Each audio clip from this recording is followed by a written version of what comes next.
And the question has been asked to me, is Real Animator Training Library the real deal? Is that the real animator training real? Absolutely.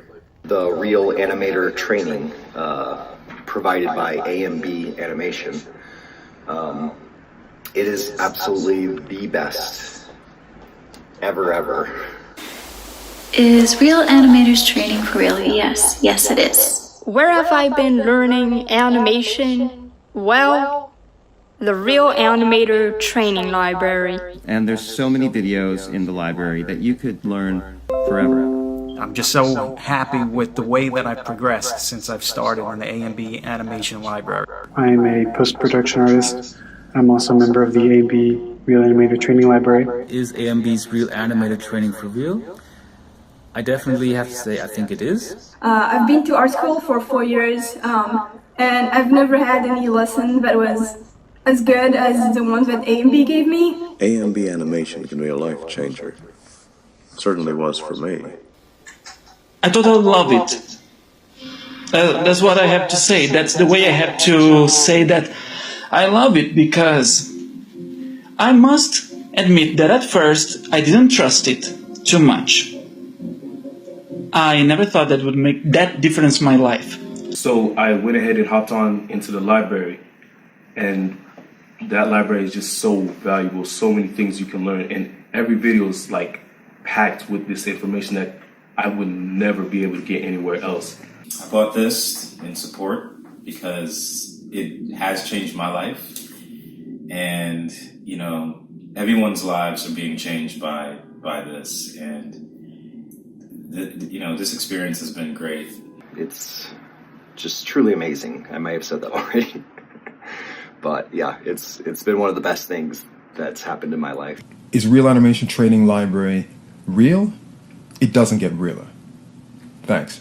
So, are you gonna join the library?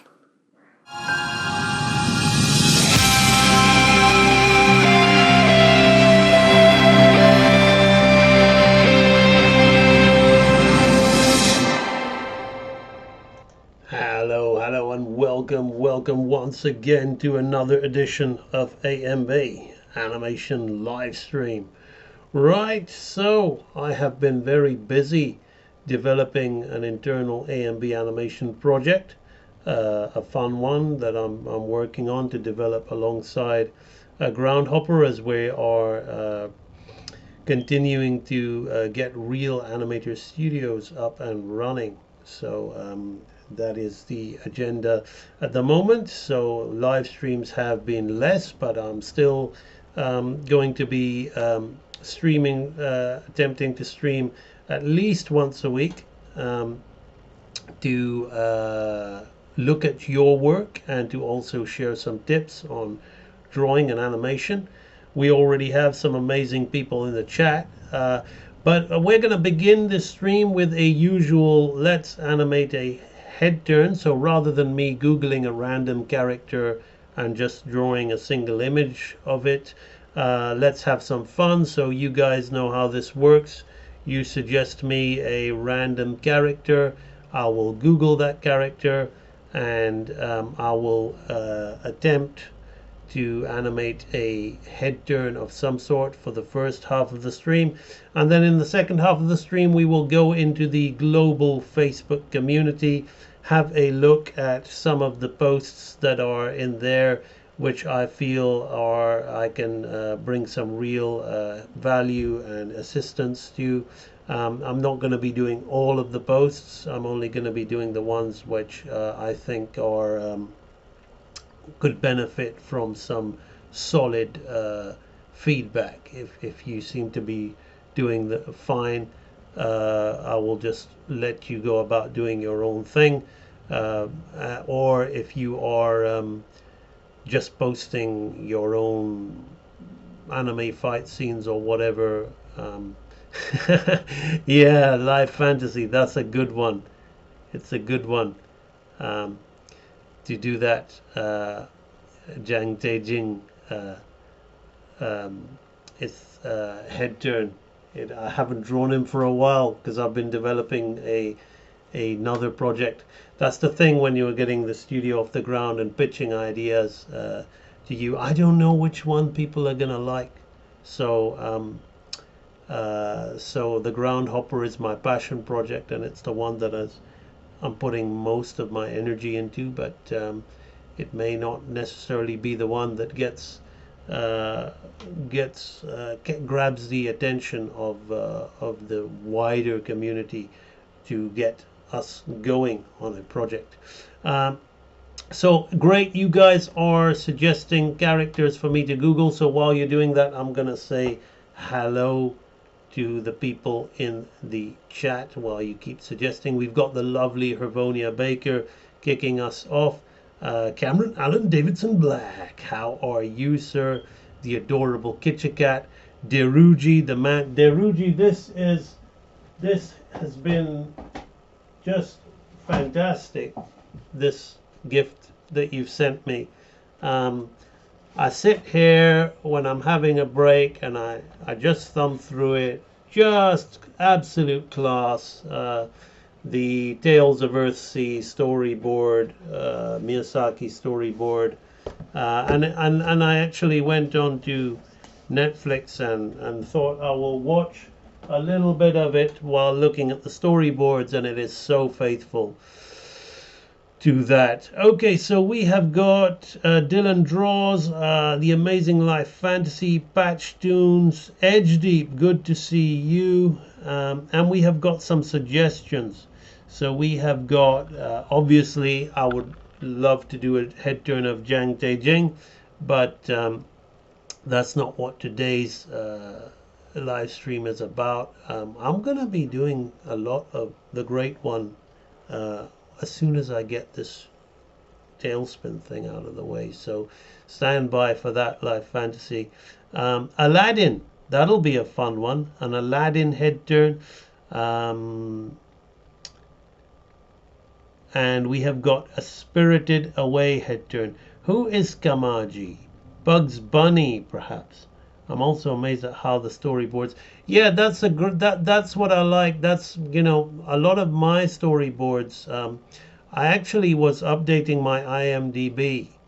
I haven't done it for years, and I couldn't be bothered. And I found an old show that I worked on. Dylan Draws knows this. The Mad Hatter Chronicles. It's really poor CG, but I was watching it, and they really stuck close, so close to my storyboards. It was almost like I recognized every shot because I drew it so many years ago. So that's when you know that the storyboard artist really knows what they're doing, when the production, obviously with the Miyazaki thing, it's all, well, I don't know who did the storyboards of that one because it's directed by his son, but those guys are really on point with what they're doing, especially in something like anime, which is more of an animatic than a character animation. Hey, Max Power. Okay, so I'm gonna Google this Kamaji. How's that spelled? Kamaji, Spirited Away. Let's just copy that, make my life easier. Kamaji, Spirited Away. Which one is that? Oh, it's the Spider Head Man. That could be a fun one. That could be a fun one. Oh yeah, I can already see how I can do that. Let's see what other suggestions we've got here. We've got Anne-Marie, Aladdin. You know what? I've been doing a lot of Disney drawing, you know, even behind the scenes at the moment. And I haven't visited, although we did a lot of anime when I was building the anime archive. I haven't visited anime for a while, actually. So let's do Spirited Away head turn today. Let's just start with that. So I'm gonna.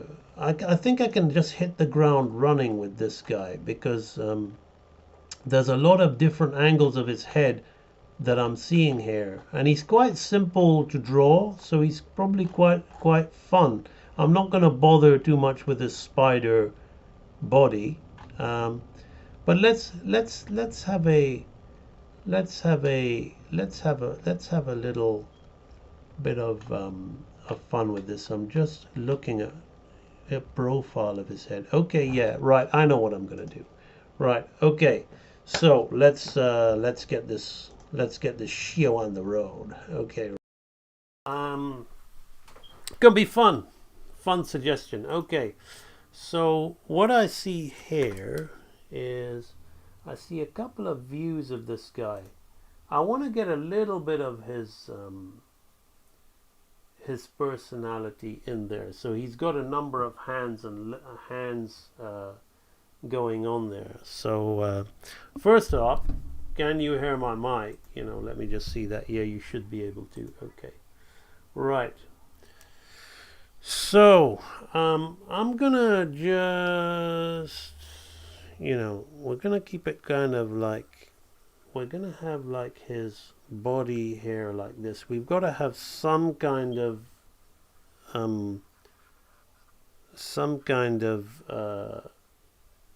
view of this, what this guy is. So he's gonna have his main hands and he's got other hands there as well, right? So let's have his think about. I'm just making up a pose here while looking at a pose. So let's do something like this.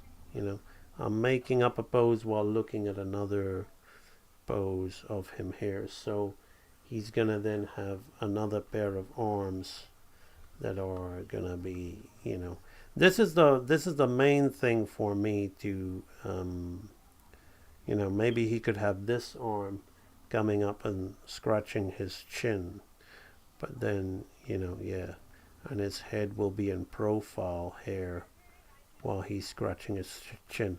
So all I want to do is because anime is very rigid, I'm gonna do this using pose to pose, right? So I want to get this first thing started. So I've got a rough idea of the pose that I'm gonna do with the character. Now I need to see his profile view so I can understand him a little bit here. Okay, so let me just check my stream and what's going on in the comments. Mic is on, you can all hear me, good. Right, so let's just start with this guy's head. Is gonna be like a simple shape like this. I'm just gonna familiarize myself with him. So his nose is gonna be like that. His eye is coming in here. He's got ear here like this, and his mustache. Now he's eating in this image, but I want to see if we've got a standard profile of him, which I did see before. Just bear with me. Unfortunately, I've got to close that image down. So his profile. So what I'm doing is I'm looking on Google at various images of the model to make my current one. Now I did see a profile, and Sod's Law has it that as I'm now looking at him, there doesn't seem to be one, which is really annoying because it was right there. Ah, yes, there it is. There it is. Okay. There it is. So he's facing the other way, right? So I just wanted to know what his beard, what his mustache is like when he's not eating, right? And I could have just guessed it, but it's always good to look at the model, right? Okay. So that's basically him. That's basically him. I will tidy that up later, but I'm going to get the rest of his pose out now. There we go. So let's get the rest of this guy's pose out. Right, so he will have a humpback. Now he's going to have a humpback here like this. And what's his neck of this guy's garment like? We've got this image here. I'll just use this image. Okay. So now I'm going to have him going like this. with his hand. What's his hands like? He's got 2 fingers and a thumb. Okay, so we'll have 2 fingers and a thumb.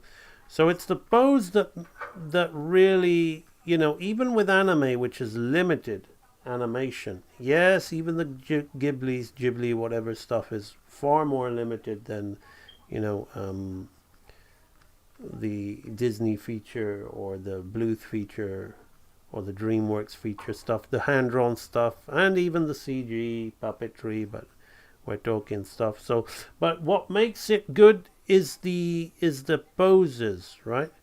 So now we're gonna have his hand, this hand, coming here, right? Like this. And so, but this, yes, so this is his, these are his front hands. His front hands are going to be busy doing something or the other, right? So he's going to be turning a cog. I'm not going to concentrate too much on the cog or the machinery, just the character. And then his other hand is going to be here, like this, right? Maybe resting on something like that, right? So his other hand is quite long, and he's got another one, but I'm not going to focus on that. We're just going to keep it on here. Now we're going to think about this hand, which is, you know, going to be coming through here and doing something there like that. There we go, right? So what I'm going to do is, before I do anything, I'm going to do this in a classic pose-to-pose way. I'm just going to sort, this is the thing, this is how I would tackle anime projects. I'm going to sort out the poses, because it is very much a, you know, drawing good poses and going from A to B with this stuff. So now I'm going to think about the silhouette. Let's keep it at a 12 size brush. So the silhouette I'm going to keep quite simple. The head is going to come up and down. The nose is going to come out here. His hand is going to be like this. And we're going to have a bit of his mustache there like that, right? Then we're going to have his thumb and his other hand here like this.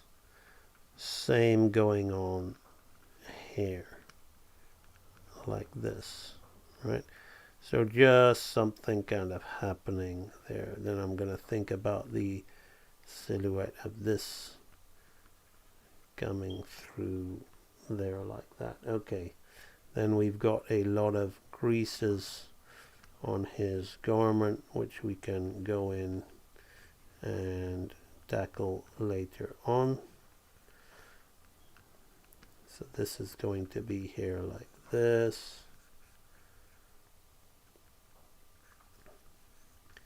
And coming in, sort the creases in his garment out.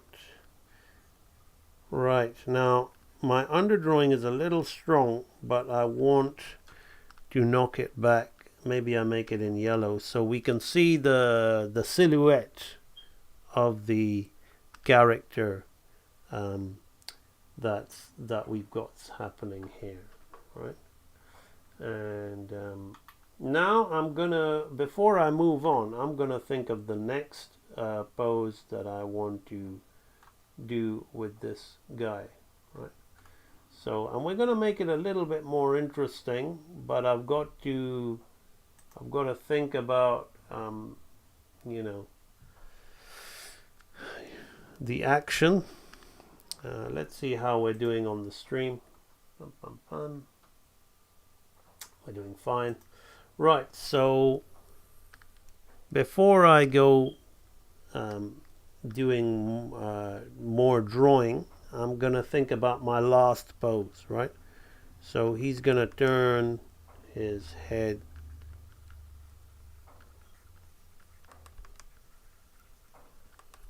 right? He's quite a simple character, right? So he's just something like this, right? So he's going to turn his head towards us. His hand is going to come out away down like that. And this hand is then going to, what are we going to do with this hand? We might pick this hand up to bring these two closer together, right? So this hand is going to, I want to think about the silhouettes of all these various hands as I'm putting my poses together like this, right? So the humpback is going to move a little bit further down, right, like this. Now, there probably won't be much movement to that, but I think I'm going to put a bit more movement than is usual. I'm going to give him some slight Disney-esque mannerisms because I want to have fun. Right, so I'm going to turn this hand this way. Then I'm going to think about this hand. We'll have this hand straighten out. Do something like this. Right. Yeah, so this will kind of be, I'm going to hide the other hand. Well, the other hand is over there, isn't it? Right, so this is going to be more like this. Right. Okay. So now what I'm going to do is I'm going to yellow that, and I'm going to think about my silhouette of this pose, right? So let's put that on a 12. Let's work with the silhouette of this guy's head, right? And see how the silhouette is animating, right? We've got his mustache coming out here like this. There's going to be some vagueness in his garments because I can't, they're so dark I can't quite make out. Maybe I'll find some kind of lighter image of him, but this is going to come up like this. His scapula will lower slightly. So again, here I'm really thinking about the scapula angle of this. Hunchback is coming a little low, so I need to distribute that. I have a little bit of turn in his body here. This will come around here like this. Yeah, we gotta put that info in as and when we go back to draw that. Right, so now we will have his fingers like this. One finger will be up like this, the other finger will be up like that, the thumb will be open like this. Right. Then we will keep that pivoting on that pivot point like that. There we go. Now this, we'll keep his finger down,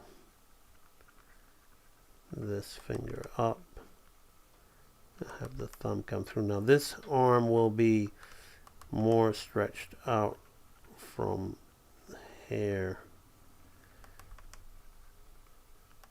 and we'll have his thumb and his other finger here like this. Yeah, that'll do.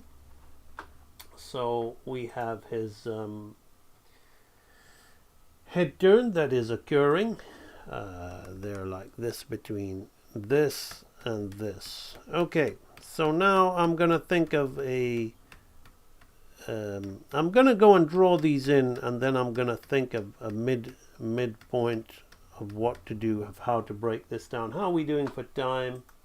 We are 25 minutes in. Okay, so let's go back and draw this in. All right.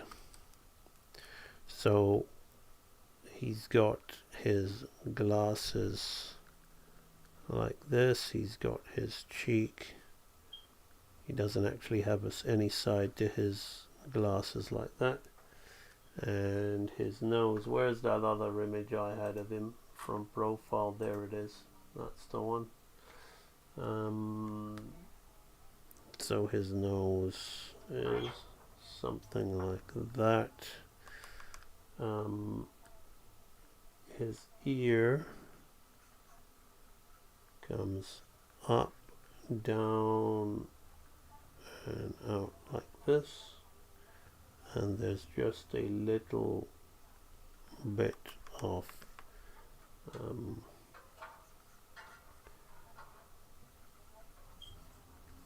information in there like that. Now his mustache is like that. Okay, that's that. And he's got actually his neck actually has a collar that comes like this, and there seems to be some kind of back patch on there like this of some sort. Now I'm just going to leave that. That may not be 100% accurate, but I think we're close enough in regard of that. I'm going to go look and see if I can find this guy's hands. That's a good image of his hands. Right, quite easy really. So we've got the fingernail hair like this, then we'll have the other one with his fingernail like that, with this coming through. There we go. And his sleeve is in there like that. That's good. Here we have this sleeve. These are all, you know, he's got his knuckles which help the definition of him, right? Again here the knuckles help the definition of that. Now I'm going to go and look for his garments, his clothes. How do they look like? There's a lot of shading on here, but I want to look at the ruffles of his folds. How do they do it? Pretty much how I did it, right? So just here like this. And I'm going to create a little bit of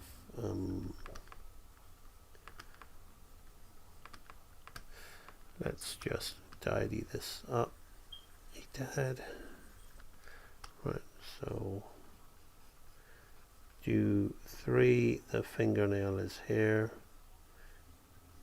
2, 3, like this. And we're going to have some slight creases here and there. Okay, so that's my first pose, right, which I have here. Now let's then go into doing the next pose, which is his head. Here like this. We've got this particular angle or this angle, with so many of a front view for him to do with this guy. I'm kind of spoilt for choice here. I'm looking for just a normal one without his mouth open. It doesn't really matter. It's quite easy character. Let's just get on with it. Okay. So he will have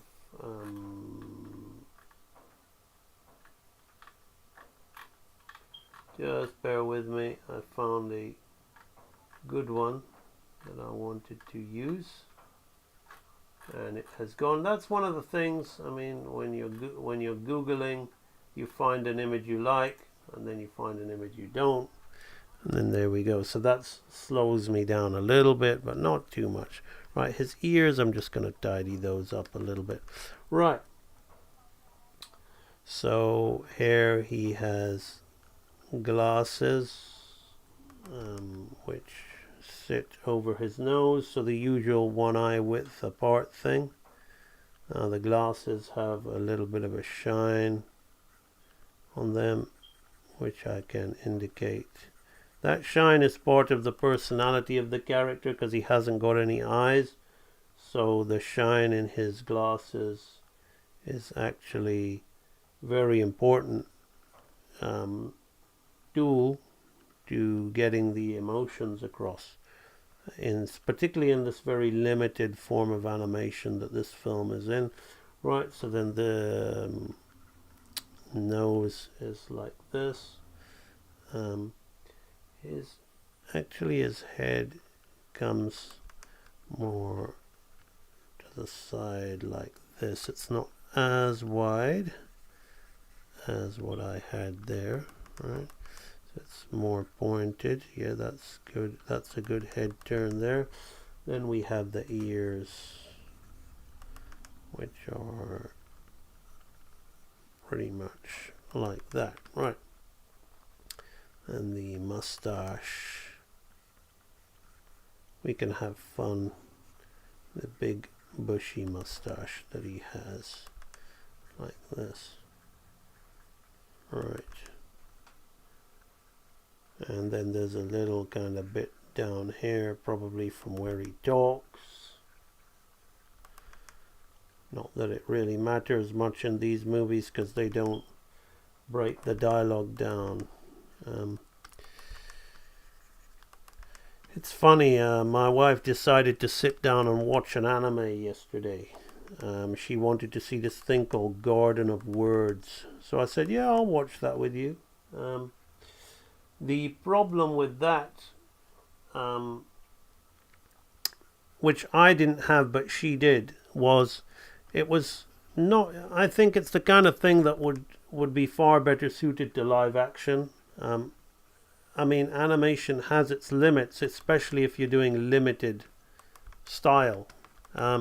Unless you're a die-hard anime fan that just sheds a tear whenever you see a few lines, you know, trembling to show the emotion of an eye on those drawings, which are quite weak, to be very honest with you.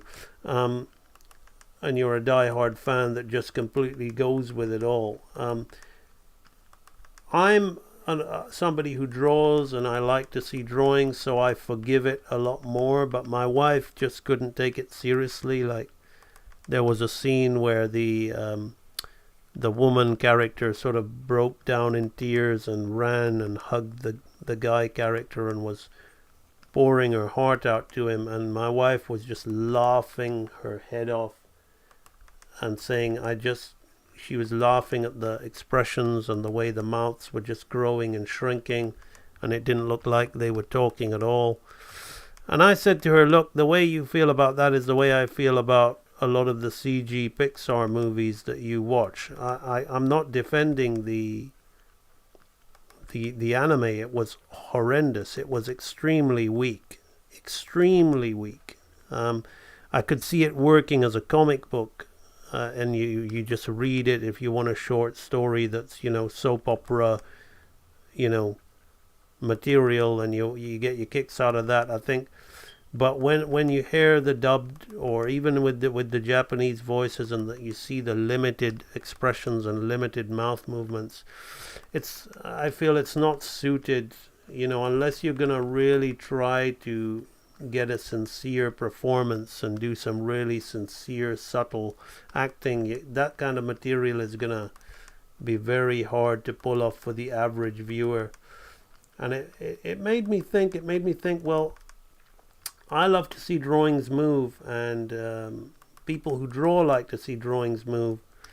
and we will often forgive, stuff that is actually quite bad because we love the medium. But a lot of the general Joe public out there that don't really care about those things, they're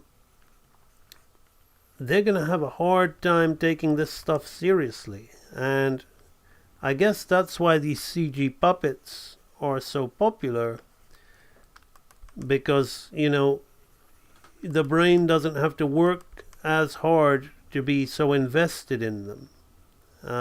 Because you got all the, the three-dimensional lighting and environments and three-dimensional camera moves and all that. So the average Joe just doesn't care. So then it got me thinking to the wider thing about, the old school Disney stuff that I love. It's like the average Joe has now replaced that with 2D puppetry, and they still don't really care about the quality of the movement, because to them it's cartoon characters, and they don't care about whether the cartoon character has got really great nuances or whatever. So when you're doing something like hand-drawn animation, I guess it's now evolved into a high art form where only true artists are really going to appreciate what it is and what is good animation and what is bad animation, in that regard. So in the same way that my wife was laughing and not taking the anime seriously, I thought to myself, there are probably lots of people out there that are going to be watching the CG Lion King over the hand-drawn one with the same kind of mentality about how, well, I don't really take that seriously. I don't accept it. And it just made me realize, well, this art form is going to be niche, because it's going to go to the people who actually truly love it. Okay, right, so those are my two poses. So what I'm going to do to make this head turn more interesting rather than just do the basic shit is we're going to do, how are we doing for time? 37 minutes, not bad. So we're going to put in another pose. And as I'm Googling this character, I can see some interesting aspects about him, where he sort of glances over his shoulder before he turns his head. So what I'm going to do is I'm going to maybe think about a breakdown pose, okay? Between hair and hair. These are the two extremes. Now I could call this an extreme as well, or you could go in the reason people get confused about keys and extremes is also when you're doing limited animation. You could just say, well, I'm going to break it down, but I'm going to put in a key between these extremes, an anticipation key. So I'm going to think about this, and I'm going to fatten my brush hair. I'm going to think about having him glance up over his shoulder, right? So we'll have his head turn this way, right? Before going down there like that. Maybe I'm going to change the angle of his head to something like this, right? And then have it like that's a better arc. So you see, it's all about the arc of motion, right? Again, fundamental animation law is being exhibited here. Now I'm going to think about opening his mouth, right? So you see, there's no use of construction when I'm animating at this level, because that has all gone into my subconscious. It's not something that's going to come easy to people who don't understand it, which is, why I make it look easy, is because I've actually gone through the laws and understood these things. And the only way that you're going to get to that level is by doing the same, So the reason, I can just draw intuitively is because all the knowledge of the construction is put in there inside. Now what I'm going to do here is I'm not going to do too much with the characters, but I'm going to have him working away a little bit on this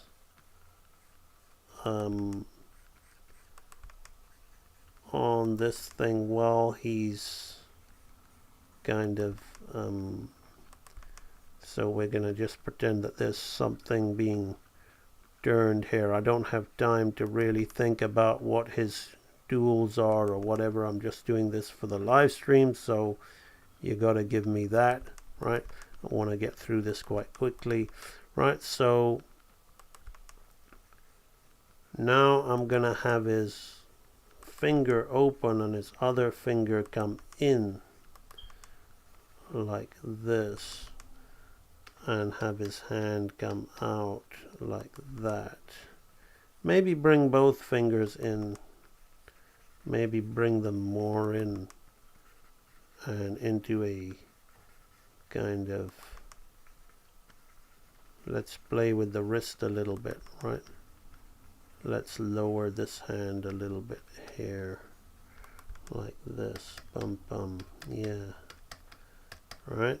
So we bring that down. This collar, this neckline would come up just a little bit. All right. Now, this hand would stay here, right? This hand would stay here. Maybe just pivot the elbow a little bit, not too much.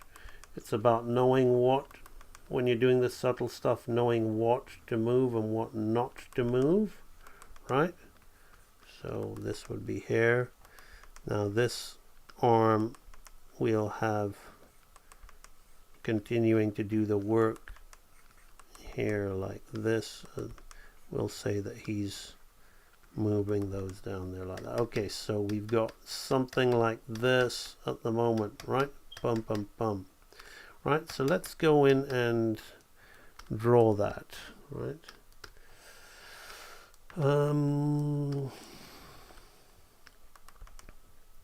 So let me just bring my brush size down. Bum, bum, bum. So we have the, I have to say I'm finding this a lot of fun, to be honest with you. He's a real fun character.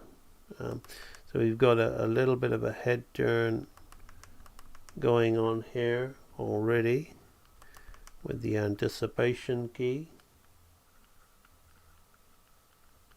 So notice how I'm calling it the anticipation key, anticipation being one of the 12 laws of animation. The 12 laws of animation being absolutely key to you being any good, right? So, you know, what you're seeing me doing is using the medium of drawing, right? To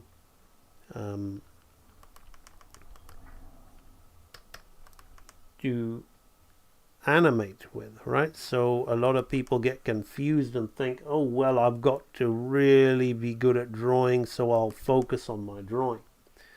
And then they go off and they look at all the other people on Instagram that are popular and getting attention, or they're doing drawings that they like, right? Without any understanding that that kind of drawing is not going to help them at all, you know. Virtually,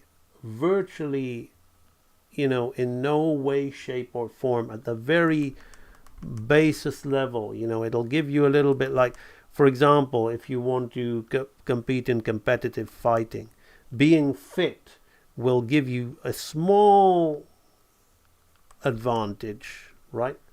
But not really. I mean, you can be extremely fit, but you've never taken a blow before, or you don't know anything about how to fight. So you go and compete, and you can't do anything. You know, so again, it's the same way people think, oh, well, I can do photorealistic drawing, I can do digital painting, so somehow now I can animate. It is actually quite ludicrous and actually quite insane. But that is, you know, people just don't think when it comes to this stuff. They really believe that just being able to draw is going to mean that they're going to be able to do animation and they're going to be good at animation. It is absolute, you know, it is really the actions of, I can't put it better, but a numbskull, to be honest with you. I mean, there's rules, principles, and laws to animation, and there's a reason why things look good and things don't. Now, if you're 16 years old, or even 18, I'll give you that, right? You like watching it more than you like doing it. You might fancy yourself to be an animator and you say it's your dream, but you're probably more into the watching of it than actually the sitting down and doing of it. And then when you sit down and do it, you do your fan art and you think, oh, well, yeah, I'm on my way, I'm doing my fan art, I've done some drawing, I've done some work, I'm going to write a comic and all this. So you put all your energy into that.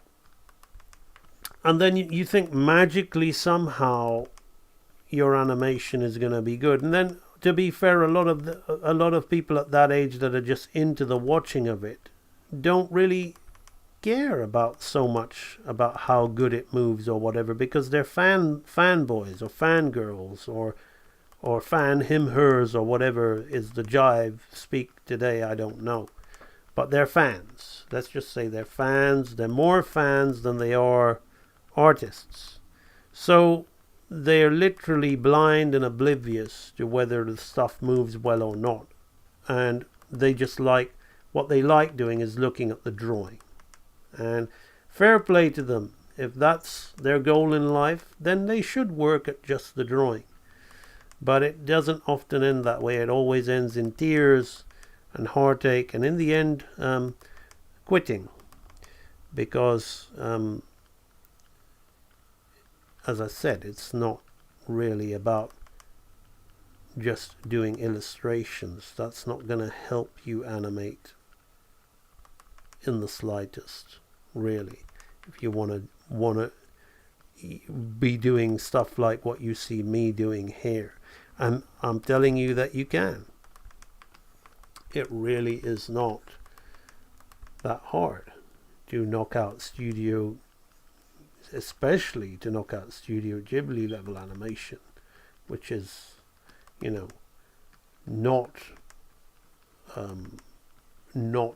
the best in terms of movement and principles.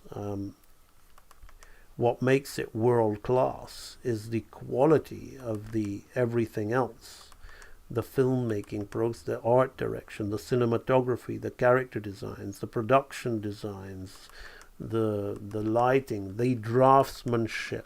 Okay, that is a part of it too.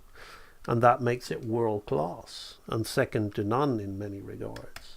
But in terms of just an actual animation, it's not anything special. And there's no reason why the average Joe with a little bit of training wouldn't be able to do the stuff that you see in their films, movement-wise.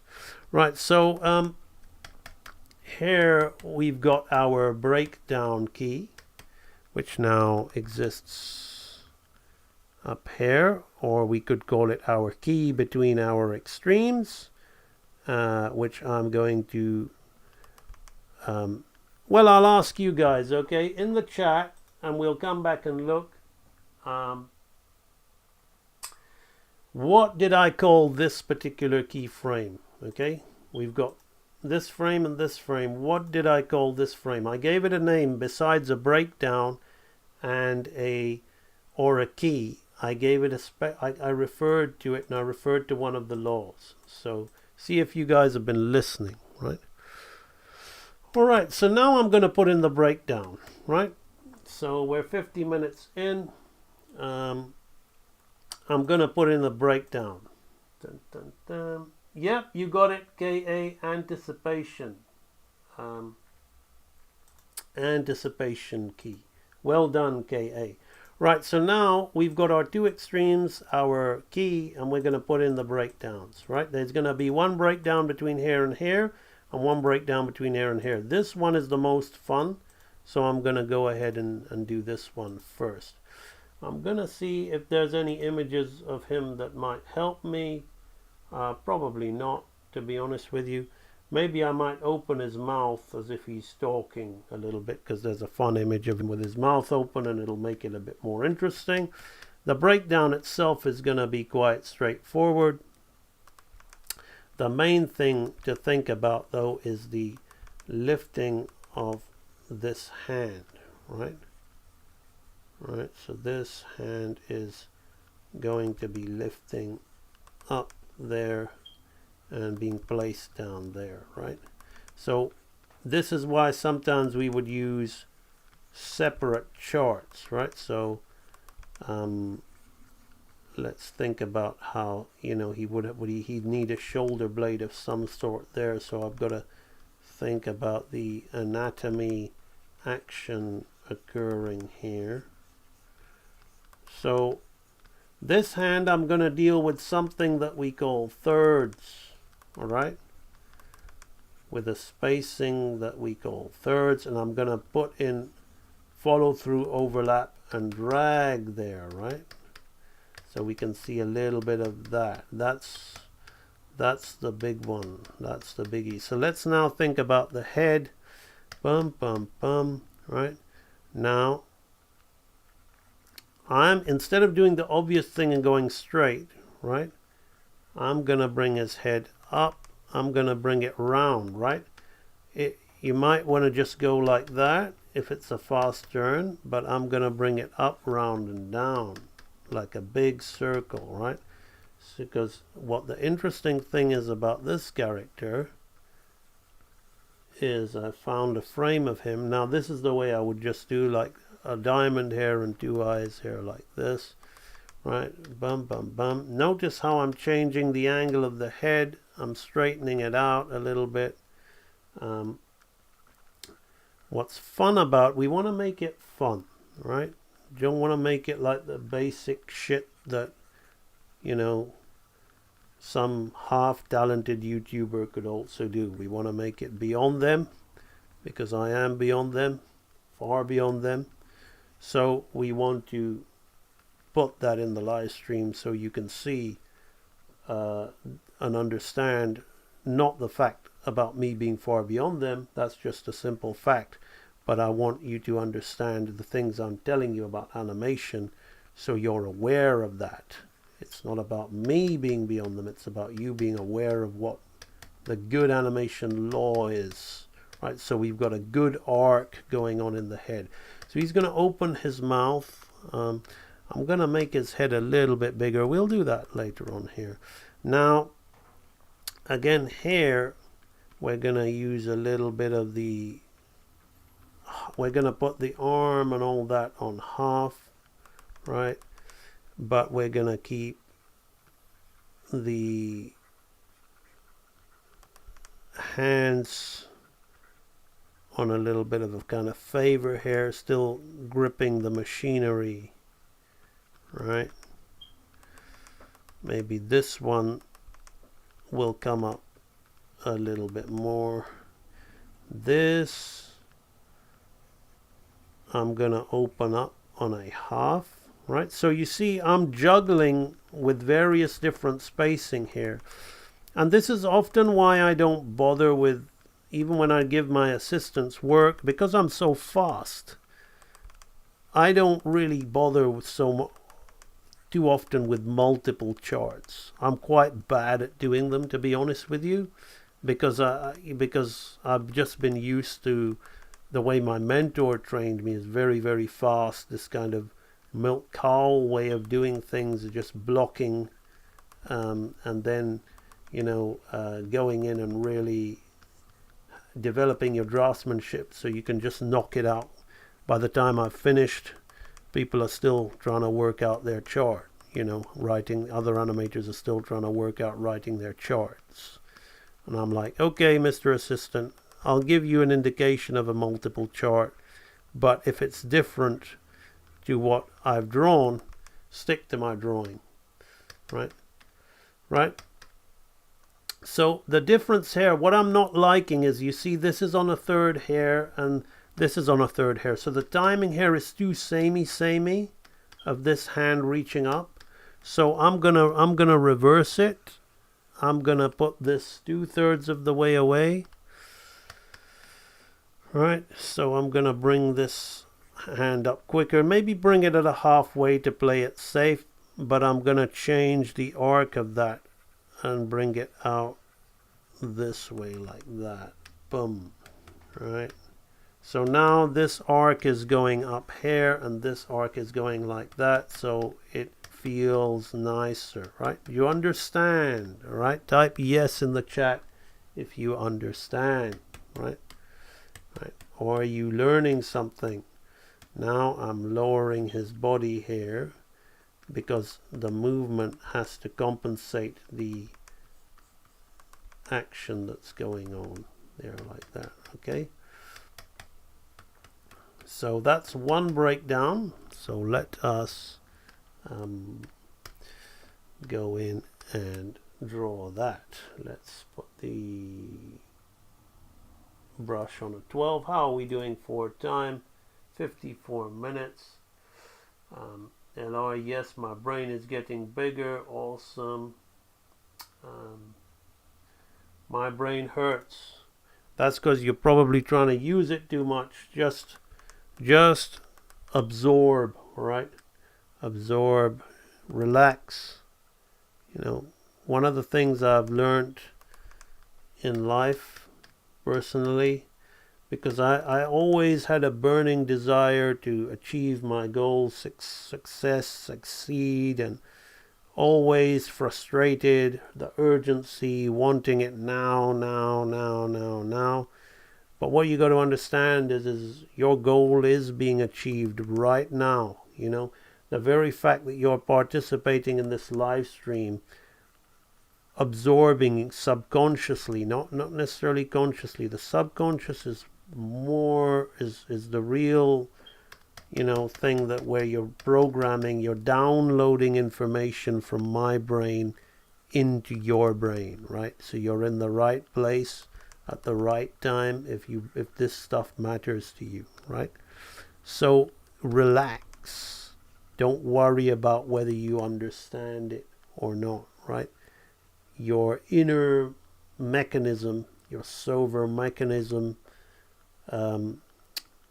your psycho-cybernetic mechanism is going to take this information that you are garnering from me, and depending on your persistence and your habitual actions, it is going to implement it. So just relax. The only thing you need to do is exercise willpower, and not willpower as in forcing yourself to do something you don't want to do. The willpower to continue persisting with the goals that you claim you want to have, right? And understand, and trust in the process. This is where most people completely screw up, right? So we've got this. His head is a little bit smaller in regard to his upper portion. I can just increase it a little bit. Now he's got a mouth with teeth opening here and a little bit of a tongue. So we're going to introduce that to make it a little bit more fun. Right, I'm just going to blow this head up just a tad, right there. So now we've got an interesting head turn like that, right? Bum, bum. Right. And now I'm going to think about the collar, the hump back coming down a little bit here like this. The scapula, let's put more creases in there, right? So now I'm going to turn off that light box. See that moving here like this. I love doing these streams. I really get a kick out of doing these streams because regardless of the size of my audience or however many people end up seeing this or not, there's a certain satisfaction when you know in your heart of hearts that what you're doing is the best. You know, I am truly giving the best possible information there is out there in helping people understand how to do this stuff. You know, time after time, you know, week after week, taking all sorts of examples from the most well-respected animated projects out there, and I'm showing you effortlessly how to move these things around and explaining to you and demonstrating to you how straightforward and simple it is. I have a training library that really is going to be the kind of like bridge of incidents that's going to help bridge the gap for those who really want to do this and get to this level. But then this stuff is here to inspire you and motivate you to see that you know, you are not so far removed from these big multi-million dollar projects that you're watching on a day-to-day basis, because right now you're on a live stream, you're interacting with me in some way, shape or form, and you're watching it happen right before your eyes, and you know it's of the highest quality, so you know your subconscious knows and understands, well, I have access now to material that's going to help me achieve my goals, you know, and that's extremely satisfying for me. I love doing these live streams. I just get a kick out of it. And also the other thing is anybody that tells me that they suffer from artist block, I'm kind of like poo-pooing on that. I'm saying, well, I never have artist block. It doesn't exist. I mean, all I have to do is just decide if I'm bored is to go live on a live stream and say to my audience, hey guys, what do you want to see me do today? I'll show you how it's done, and I'll also explain to you how you can do it too. And it is so much fun. It is so rewarding. It is so fulfilling. And I absolutely love doing these live streams. And if I'm honest with you, every human being, if they're honest with you, loves to showboat a little bit. Even if you claim to be the most frugal of people, you love to help, but you also love to show what you can do. And that's what I'm doing right here, right now. So I'm getting fulfilled and satisfied in so many ways. Isn't that nice? Right, so now we've got this hair like this. So we've already got something going on here. The subtleties of what's going on with the arc of this hand like this. Bum, bum. Then we've got the arc of this hand. So I want you to understand the law of arcing, right? We're going to do one more breakdown with this guy's head hair before we wrap this up, right? But I want you to understand that the main things that need to be done are done. The head arcs like this. This hand arcs like this. This hand arcs like this. This hand arcs like this. And let me watch this hand, yep. And this hand arcs upwards, right? So we've got something going this way, something going this way. This is going towards this way. And this is going in the opposite way to this. So can you see the circular opposites happening? And then this is just going this way, which kind of echoes the head, so it's a little bit different to what's going on here. Now, I'd love to tell you that I really planned and thought about that. Let me just, I'm going to continue with this, but I'm going to come on camera just because this is a very important point that I need to make to you.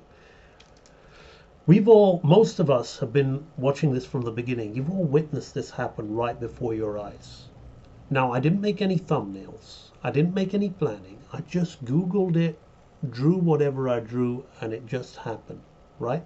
I would love to tell you that I really planned those arcs. But the fact is, this illustrates what I'm talking about, the servo mechanism. I have instilled all these laws of animation into my subconscious mind to such an extent that I can effortlessly do all the right things without even thinking or trying, right? And you can too, right? But this is what I'm talking about. You got to do the drills. You got to do the training. You can't just lift a dumbbell once, put it down and say that's the only time I'm going to lift a dumbbell and expect that you're going to get biceps definition or size. It ain't going to happen. So this is what the training library is all about. You know, the drills of the basic fundamental laws of hand-drawn animation that are going to get you to this level. You can do it. It really ain't that hard, guys. I'm showing you all the time. I'd like to say we're all special, so I am special, but I'd like to act like I'm so much better than you, but that's not the truth. I don't even like to act like that because I've got this sense of oneness in my philosophy. So if I grow, you guys should grow. And the thing is it ain't that hard, okay? Just get over the fear of boredom and you might actually enjoy doing those exercises. Okay, let's continue. So that's basically the whole lesson right there, those arcs that we talked about. Now let's just put the breakdown drawing in here, right? Let me figure out the breakdown drawing.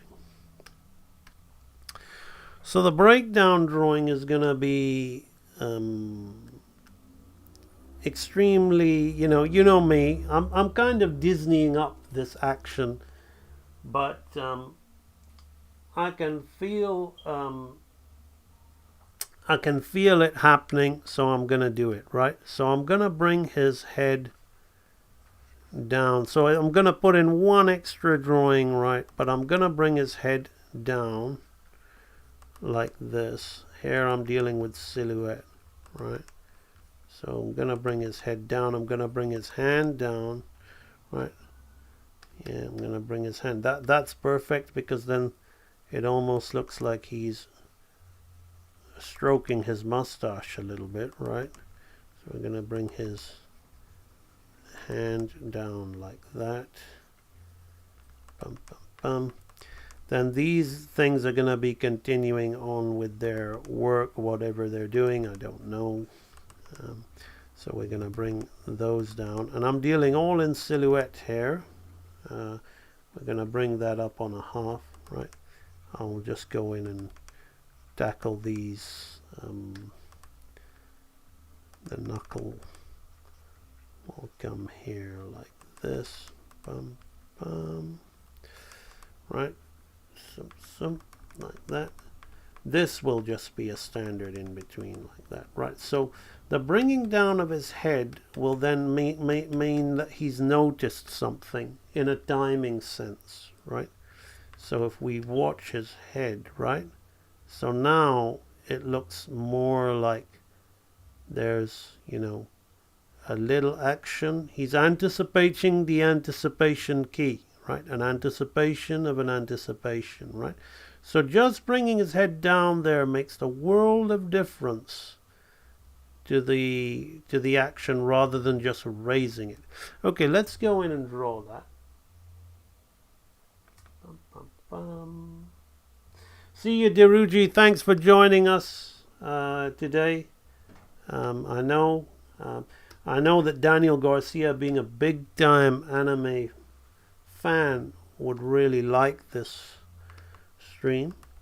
Right, so let me bring the head down, and I'm not going to use the light box, right? I'm just going to use the shape language, right, that we have.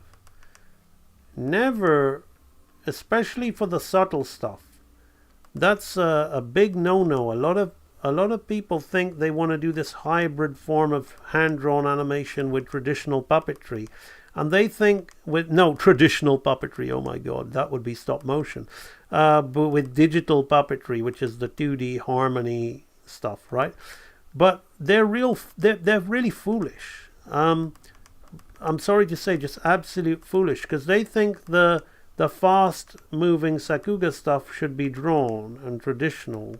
But that's the easy stuff, right? That's the stuff where you can get away with using the puppet because it's moving, the spacing, all the things are so far away from each other, so you don't have to worry too much about the drawing relating, right? It's when you're doing the slow, subtle stuff that you want it to feel more alive and not dead, right?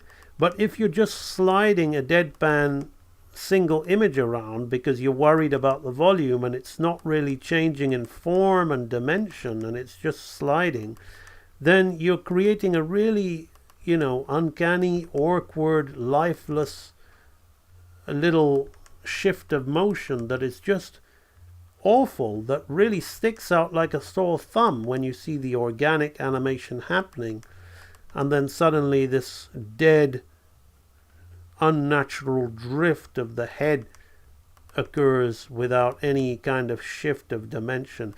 The very fact that it's drawn gives it, that more kind of alive feeling, It stops it from, it makes it feel like it's being created by a human and not by a piece of AI, that's just trying to shift and slide things around to give it the appearance. So, those imperfections are actually, you got to enter the cave you fear to get the gold that you desire, right? So those imperfections that a lot of people are worried about are the things that they need to get more life in their animation. So the more and more you rely on the puppetry, you're gonna get shit done, and I use the term literally, but it's not necessarily gonna be, if there is such a thing, good shit, right? Maybe if you had a really nice meal. I'm gonna leave it at that, right? I don't think such a thing exists. I don't even know how the phrase came to be. That's some good shit, man. So anyway, right, so this I would never refer to my stuff like that, and if I have done so, I've probably paid subconsciously for doing it, right? So here, this is gonna come down like that. Okay, so I am gonna now have to do one more drawing just to soften this glance up, right? But we can see how he feels so much more alive here, like that now, right? So we've got some kind of action going on here. Now, 1 hour 14 minutes in, we have time to knock in some quick these aren't breakdowns, but it would need more in-betweening, but we're going to put in some in-betweens just to help you see the motion, even though you can. on this one. So I'm gonna put in this on a half, right? So his nose is gonna exist here. His mustache is gonna be here like this. Bum, bum. We're gonna introduce that. His ear is all gonna be kind of halfway like that. Bum, bum, bum. There we go. This is all gonna be super slow. I may as well do this kind of like a little bit kind of clean and tidy anyway, because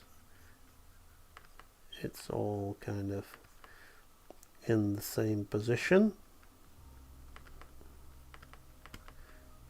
Right. Subtle stuff, and the subtle movements or the subtle boiling of the line, even when you clean it up nicely, right? You want to tracing and trace backs over lines that aren't moving, just to give it that edge. You know, for me, there's no reason why anime stuff can't move as well as the Disney stuff, and I would love to see it doing that. When I say Disney, by the way, I mean the real Disney, the Walt Disney stuff, the old stuff, none of this. So I know I've got various age groups in my thing that are probably thinking I'm talking about that Frozen shit and all that garbage, you know. No, I'm talking about the, you know, old movies like Sword in the Stone and Robin Hood and 101 Dalmatians. And even if you want to look at new stuff, you can go to things like The Hunchback of Notre Dame or DreamWorks' Prince of Egypt, or, you know, things like that. Aladdin, The Little Mermaid, all these kind of things. But there's no reason why not. And I would like to see such great designs like this guy actually being done that way, right? So I'm doing it myself today. Right, okay, so let me just tidy up the guy's head a little bit, right? There we go. So I'm gonna use this frame more so than the other one to get the nose out like this. And we are going to have one more frame after this, just to emphasize what slowing in is, and then we're going to be done. Right, so I'm going to have his mustache.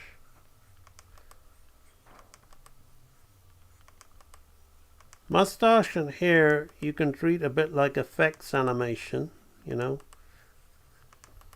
It doesn't have to 100% add up, and again that keeps it alive. That makes the hair and bristles or whatever feel more right. So there we go. So now we have that frame there. Boom, right? So we've got something like that, right? So we've got this. Now we want to put a frame between here and here, because we want to do the other third of this hand, and we want to slow the head down, right? Now I would not, with a character like this, have his head go beyond and recoil, right? It's a subtle piece. We've already gone beyond, anticipated the anticipation, right? We want to go into this pose. So a lot of this kind of digital puppetry where they just learn these stupid little movement bouncy tricks and they think that that's putting life into something, it's actually taking the life out of it. Characters don't animate anymore. They move and they snap and they pop, because it's not a real animation, right? So first and foremost, I'm gonna tackle the hand, right? So we're gonna open his, I'm gonna drag his fingers. We're gonna keep it like this kind of thing. I'm going to keep his thumb out like that to feel that, right? So we're going to take that finger away. Bum, bum, yeah. So the spacing is on thirds.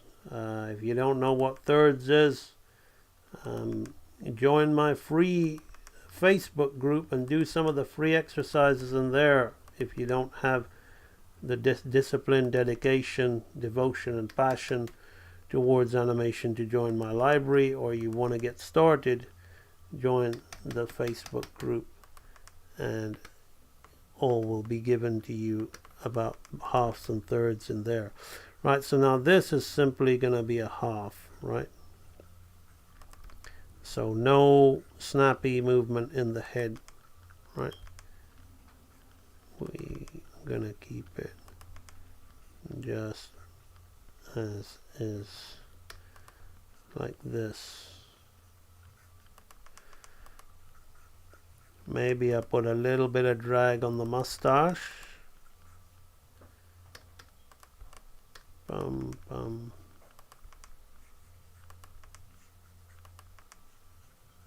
Like that. That'll keep him nice and alive.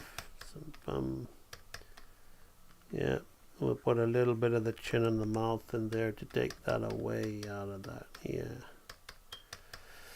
Let's have a look at the timing of the head.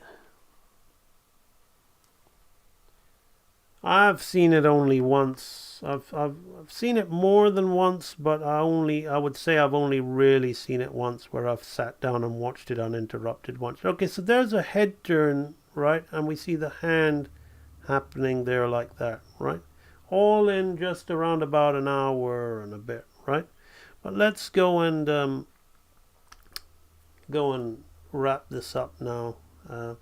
That head was good enough, right? I don't need to care too much about. There's a little bit of a issue with this, so we can just do something like that.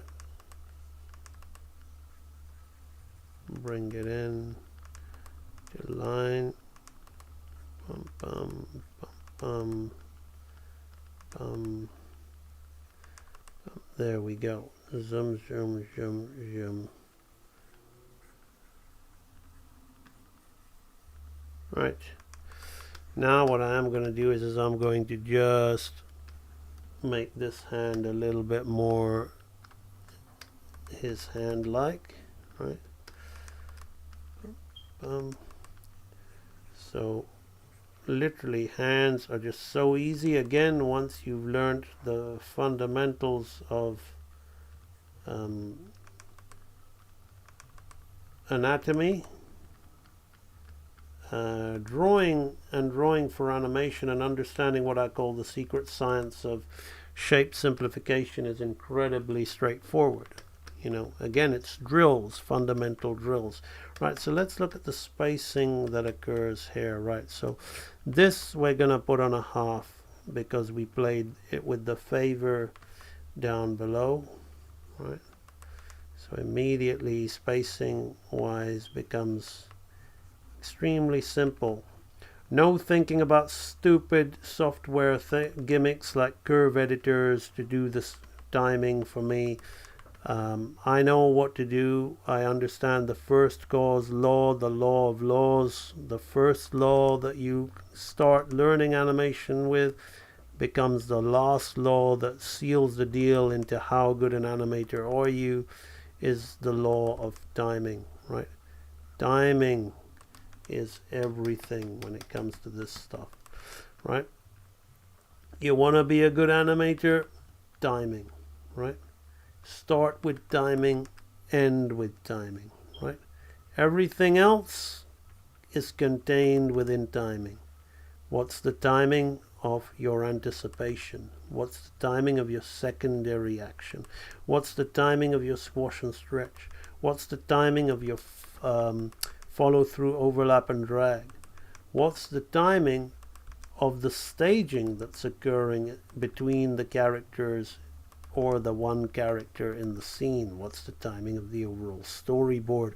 What's the timing of the arc? Is it a fast arc? Is it a slow arc? How do we enter into the various different stages of the arc? At what timing? Timing is everything. Right, so now we have this. Yeah, there we go. Very quick, but it's it'll do.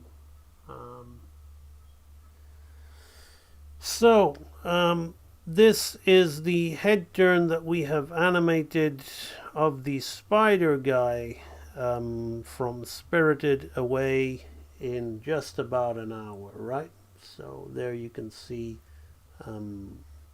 all hand drawn. We didn't really need to depend on any software trickery. Indeed, if we were going to start building this character as a puppet from scratch, the puppet would still be being built by the time I would have tidied this up and moved away. Then they would have been able to do whatever they want with the puppet once they built it, but then I would then be able to do whatever I want with this. And the difference is that I will be unlimited because I'm only limited by my ability to draw, whereas they're limited by the puppet. And if you're relying on a puppet, you can't draw very well anyway, so you're limited by your inability to do nice poses, which is what is the case with these digital puppeteers. So do yourself a favor, learn animation, real animation. All right, so this is the head turn.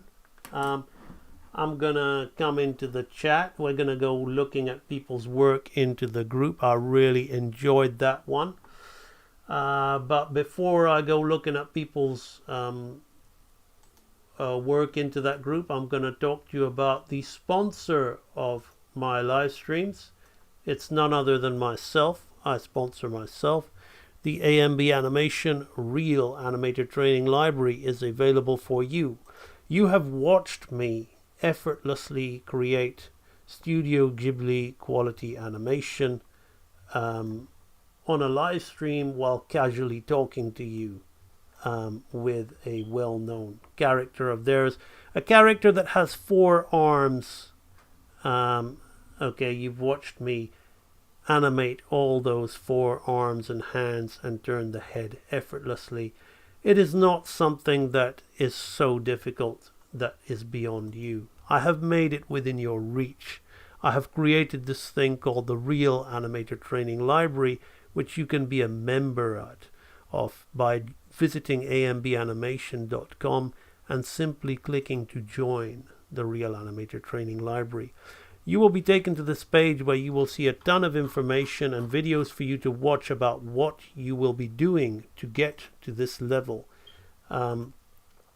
in this place. And for those of you who are wondering, I'm saying to get to this level. Now, it doesn't happen overnight. It won't happen in a year. I have recently, some of you can still see the video on my channel. I've recently got a person, he might pop into the chat later, called Octavio Velasquez, who is now working for anime projects. He joined my Real Animator Training Library. I don't believe he had any prior training. He may have.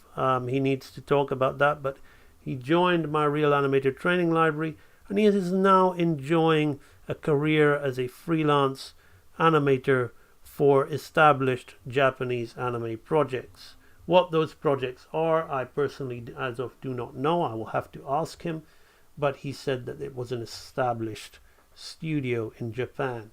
So it is within your reach. You know, cynics, carry on being cynical. The rest of you, here's your dreams. Come get them, right?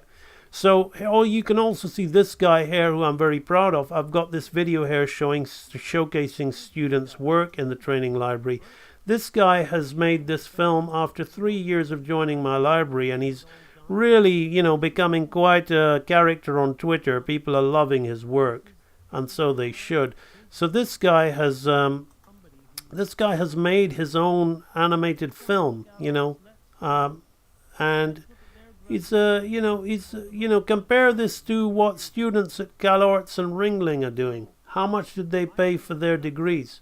How much did this guy pay to join the Real Animator Training Library, right? So this constant qualified proof for you that the results are real. We got people who have been to CalArts joining this place. We got people who've currently working for Disney on TV projects. We've got people who've animated on the Ninja Turtles. We've got people who have animated for Cartoon Network joining this place. So, you know, it's right here for you. And you're getting it at the price of a child's Christmas present. Okay? It's around the price of a mid-range gaming laptop or a drone or a top quality high gigabyte iPad Pro.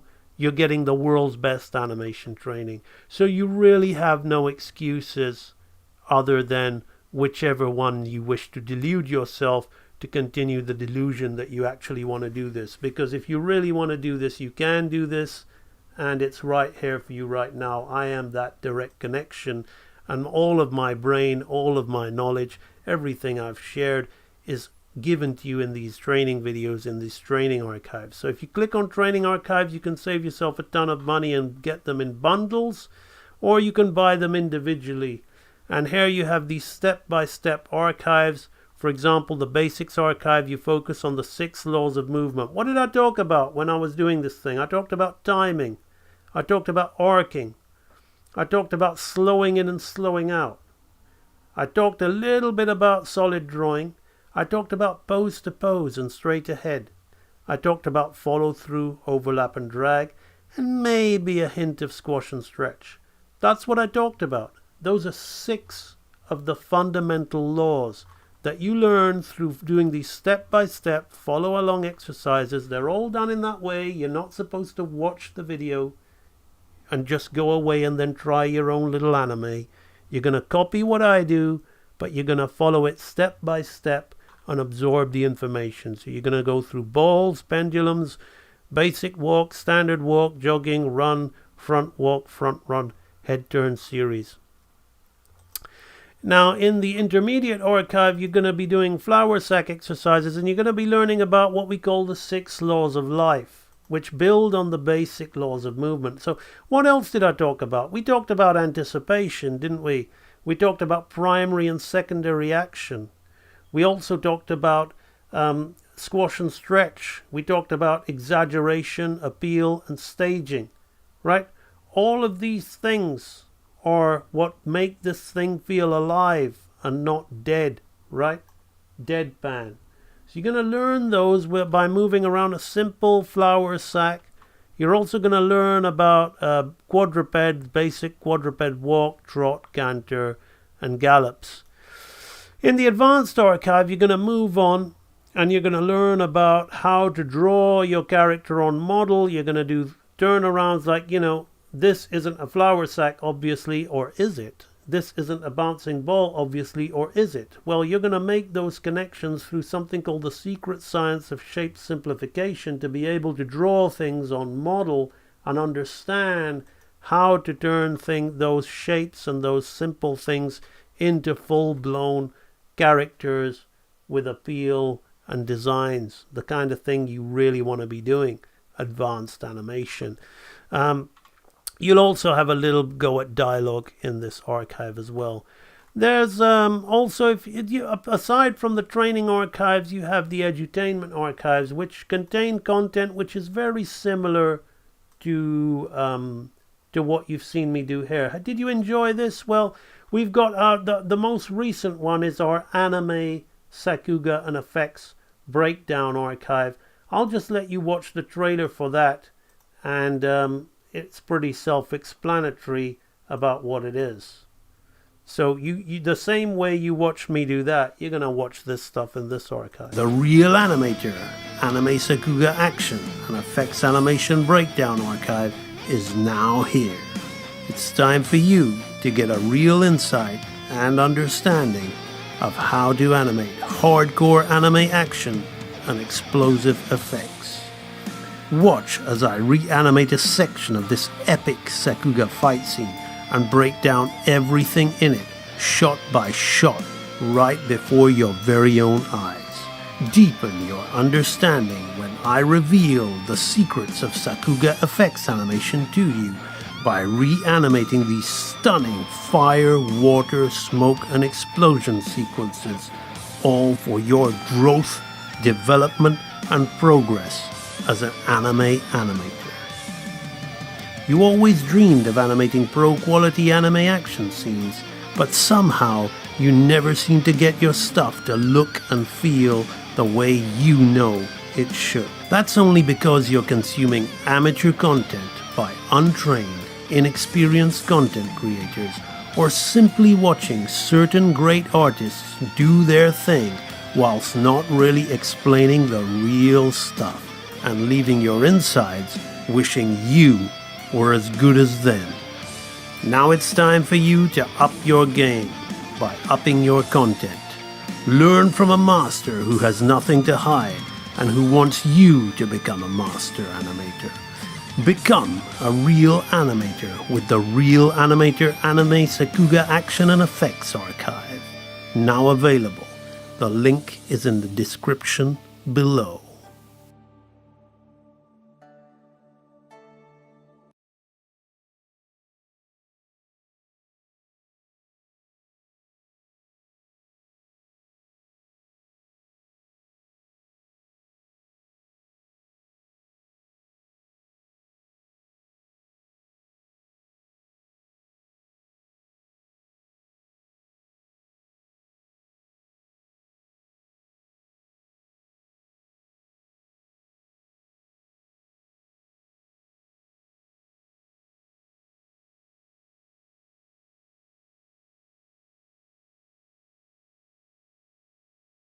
Thanks for letting me know. I was just basically saying that the Edutainment Archives is full of this kind of stuff.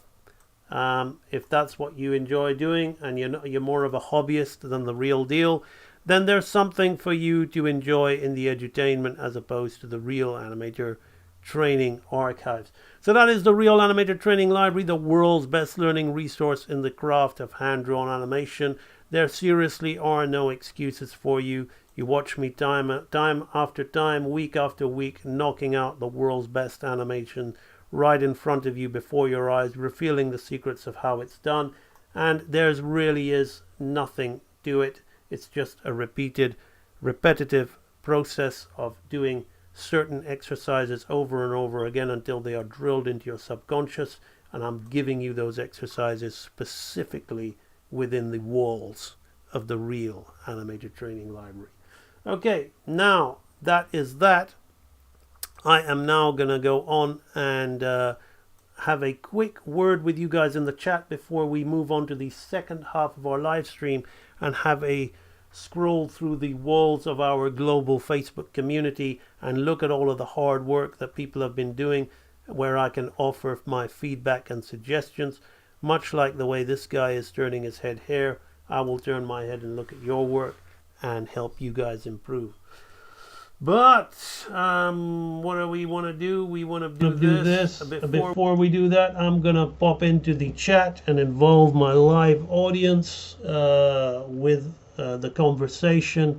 See if you guys have any specific questions before we move on into the next half of the live stream.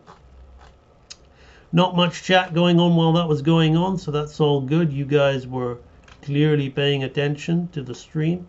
Cody Bop is here, nice to see you. Mute Midori Animations and Silver Sun.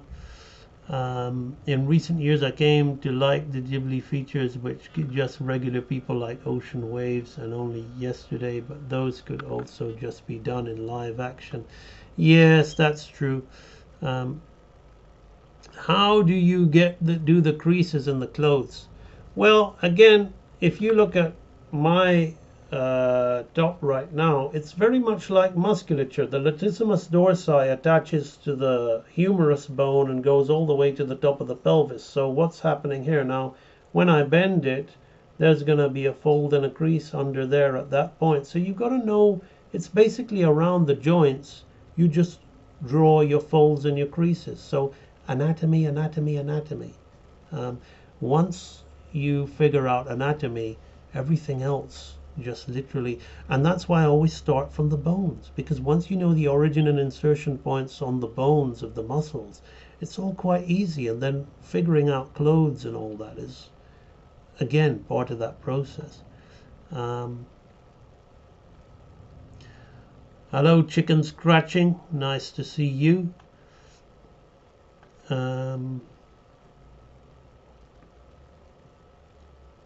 I've been trying to animate with proper timing and spacing. Good for you. Are you doing some more Dragon's Lair things? I'm not doing Dragon's Lair things. I have my own project which I'm going to be presenting to you guys in perhaps a bit more of a blatant way than I did with Little Red. It's just like, okay, well, do you guys want to see this thing made, at least an episode of this thing, or a anime style title sequence but with Dragon's Lair quality characters? Because I've actually paid my musician, and I've got a really cool singer to sing a song of an 80s style anime intro, like Jason the Wheeled Warriors or Thundercats. Or I wrote the lyrics to the song, my musician did the music. We've got the right kind of Stan Bush style power singing vocalist, and we're going to present that to you at the right time and say, if you want to see it, click the link and donate. Okay, donate, and it's going to be made, and providing we get enough, we'll make it. So that's what I've been busy doing. I've been busy getting some material together, and last week to drawing the main character, drawing the villain character, drawing the princess in various poses. I might even put merchandise for sale.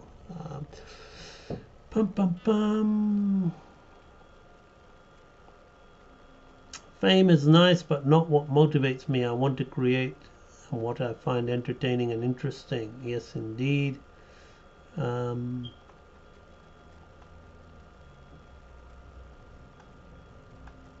Well, fame is an effect, really. Many people look at fame with disdain, like I used to. Like I used to look at people like the Kardashians or Justin Bieber with disdain, if I'm honest with you. But that was my ignorance. Ultimately, it's easy to criticize what you don't understand. And I'm not going to pretend that I do understand the like for Justin Bieber's music or material like the Kardashians or whatever. I don't know. I don't know current stuff. Like, to me, that's current, right? I know it's not. But I don't understand it, and I don't particularly like it, personally. But I have a very different view. That's my ignorance, and that's my inability and my lack of desire to want to understand it. And that's okay. You don't have to. There's nothing wrong with that. But I try my best, and I don't always succeed, to refrain from criticizing it. Because, I have my own hang-ups. I criticize digital puppetry and all those things, so it's not like I'm walking the talk in every aspect of my life. But the important thing is what we need to understand what fame is. If you're talking about art or whatever your medium of choice is, athletics, art, cooking, whatever, singing, dancing, gardening, whatever, there'll be some amount of fame. Fame is simply effect of a cause, right? So cause and effect, right? So you can go in there and say, well, media brainwashing, this and that and whatever, but ultimately everything is cause and effect. This is one of the 7 hermetic laws of the universe, cause and effect. And simply these people are the cause, and their fame is the effect. They're providing service, they're providing value, they're providing happiness, they're providing joy. Some people enjoy misery, The Kardashians clicked onto that. Some people love to bitch about other people. So they said, let's put on a wedding so other people can bitch about our wedding. Let's show them our rich lives so they can feel envious and hate us. And, it's some misery loves company. So they're providing a value and a service. People are finding value in being miserable and hating certain people and bitching about them. more so than they find value in watching stuff that they claim they want to see, which is why so many great artists out there are kind of scratching their heads going, well, why don't you spend a little bit of your time and money on me rather than those things, and you will actually get what you want to see. Well, the heart speaks more than the head, and their heart of hearts actually prefers those miserable things and the things that they say they don't like to the things that they claim they do. So that's what I've come to understand. For me, everything is law, not just animation. So the 7 laws of the universe have made understanding all these other things a little bit easier for me, and accepting them a little bit easier for me. So you don't get so caught up in frustration and tangled in confusion as to why and how, and then you become lost in your own self-pity or loathing for the world, that you can't do anything productive for yourself, let alone for other people to be inspired or enjoyed by. So yeah, fame is just an effect. As Midori says, I agree completely. It's all well and good, but that shouldn't be the driving force. You don't want an effect to be the driving force. You want to be the cause of the effect. I've been popping into these live streams for a few months, and now I've definitely noticed it sinking in. Excellent. I know you said pooping instead. Thank you, LR. Yes, the streams are really amazing. I appreciate that. Hello, Sukumar.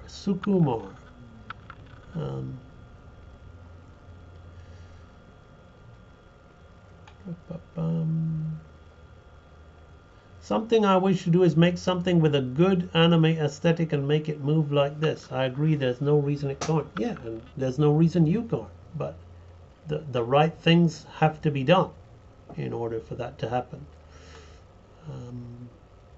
I really agree with that statement about characters not really animating. Giving personality and life to a character takes more than pops and tricks. Yeah. I'm still overlooking lots of aspects of animation that I get too swept up into how it looks. I can't seem to focus very well. That's because you're not doing anything wrong. Your subconscious will only go to what its storehouse of programming and conditioning and auto-suggestion has gathered through your existence. You can have more.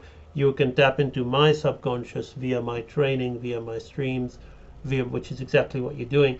But don't beat yourself up too much, because we all tend to go towards what we're best at. So if you feel comfortable and secure when you're drawing and you're concentrating on that, that's because that's all you know.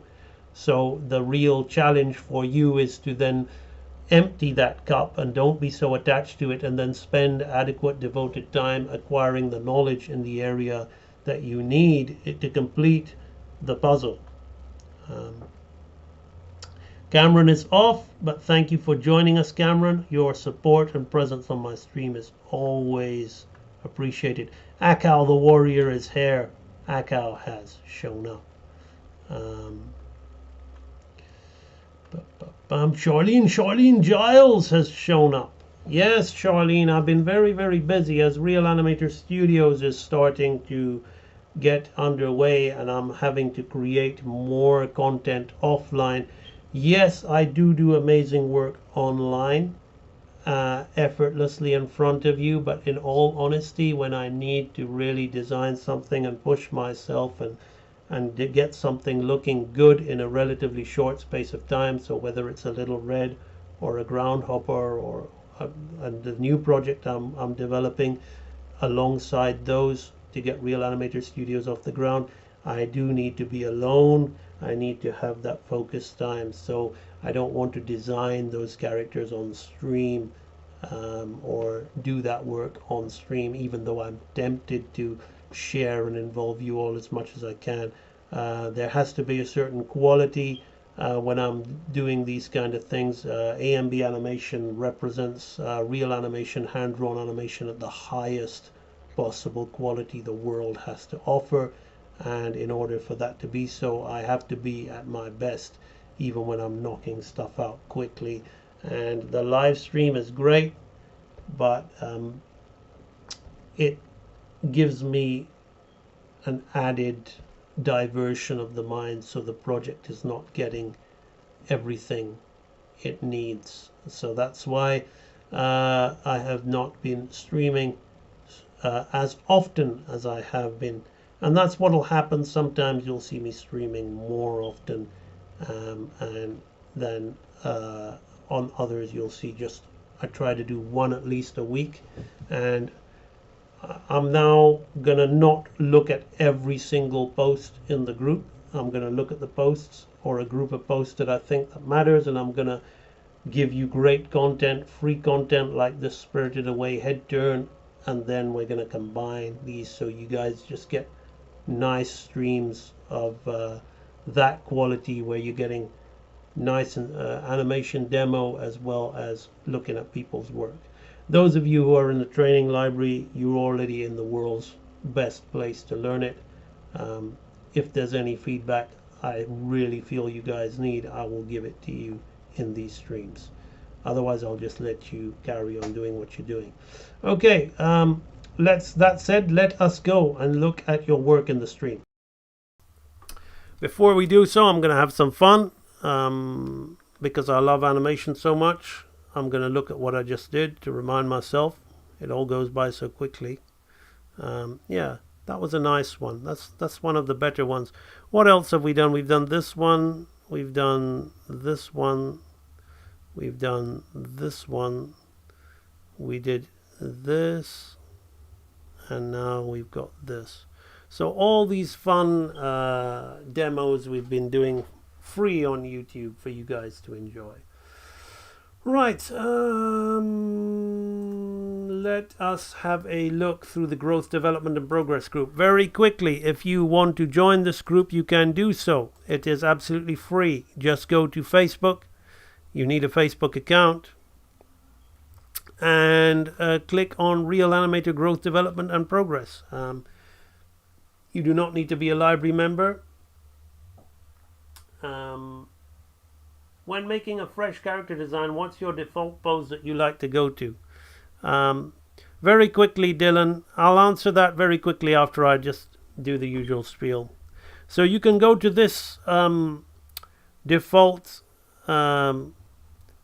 this group on Facebook, and if you go to the featured section here, you'll be accepted. You don't have to be a library member, okay? We've got over almost 3,500 people in this group.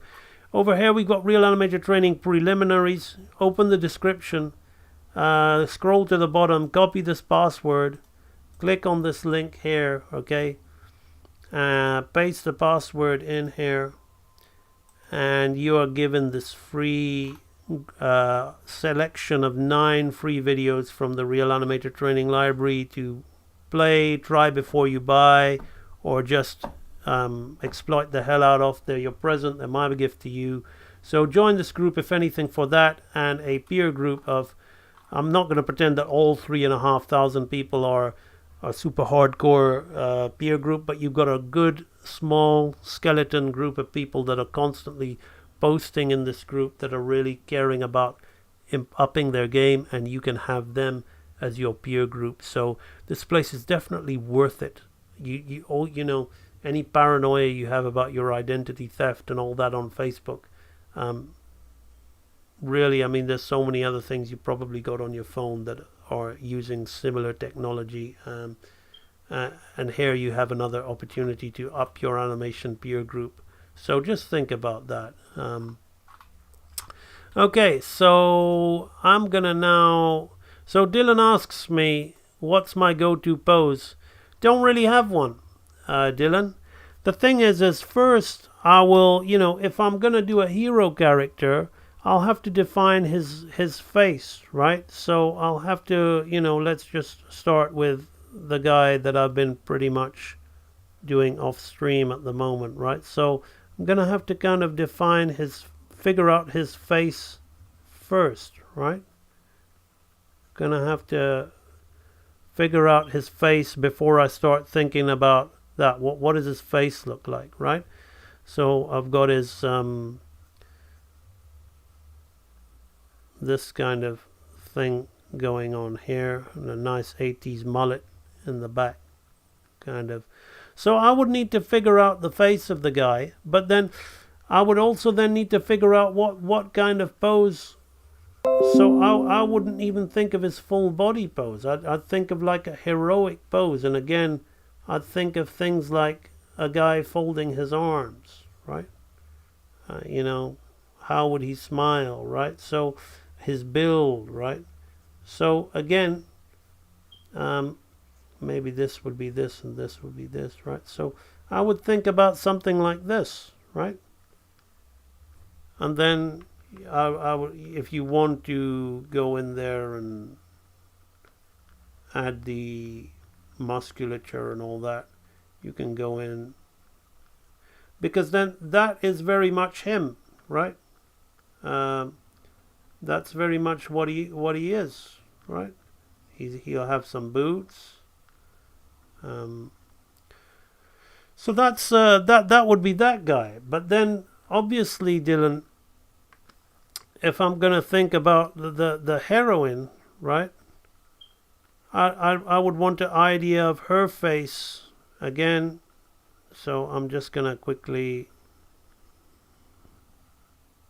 Oopsie, that's a little too quick. So I'd need an idea of her face. Right. So I'd think about what her design would be.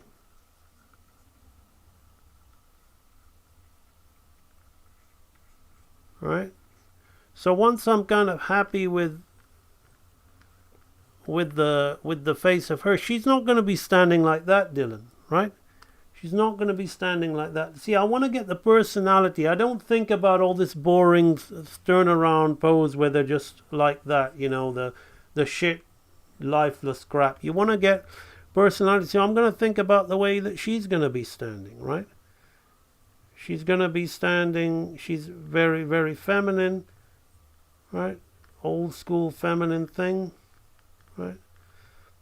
So maybe her arms are gonna be like this. Her head is gonna be over to the side like this. Right. But these are general standard body poses, but they basically exhibit the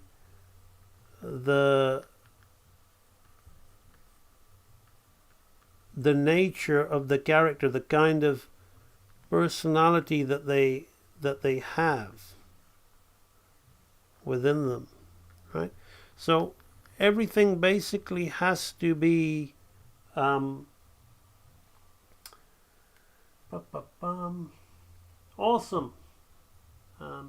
Now I don't really drive cars. My wife does the driving CP video, but awesome. You got a blue car.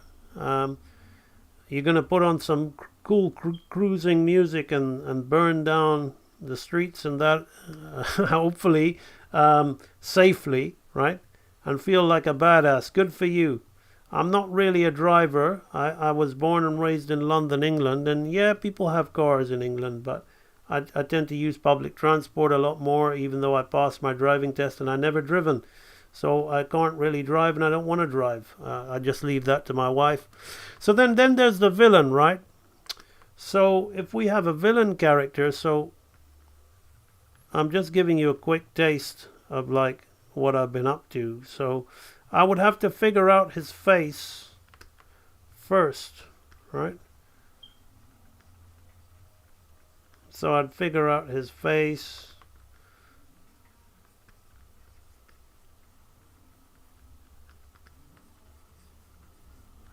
Right, something like this, right, and then I'd need to think about his the way he would stand, right? So,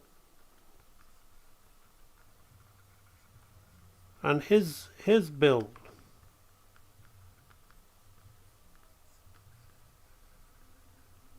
almost like just regurgitating the great one in a different way for this guy, but like So again,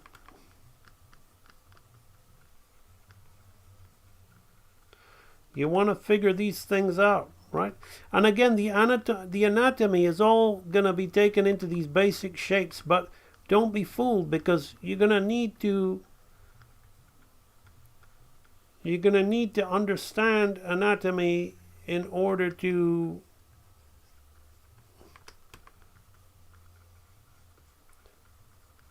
draw it well, right? So the villain guy is going to be something like this, right? So my poses are always going to be getting the, I can't spell it, so I'll say the outline. I can never spell silhouette, even though I've tried to memorize it. Getting the outline shape, the silhouette basically, and the attitude. So that even when we see these guys without any detail, we know what they represent, right? We know what they represent before we even see any details. This is super important. Then all of the rubbish that you see this is the problem with people from the outside looking in, trying to be professional, right? They don't think about all this stuff, which is the real stuff that gives character design its quality, right? Right. Also these three laws are what make character design good. They skip all that and they go, right, let me think of the construction of her face. Right. Let's just put her in a boring pose like this and say this is how she looks. What a waste of time. You're not a big studio farming work out to a sweatshop in the Orient, right?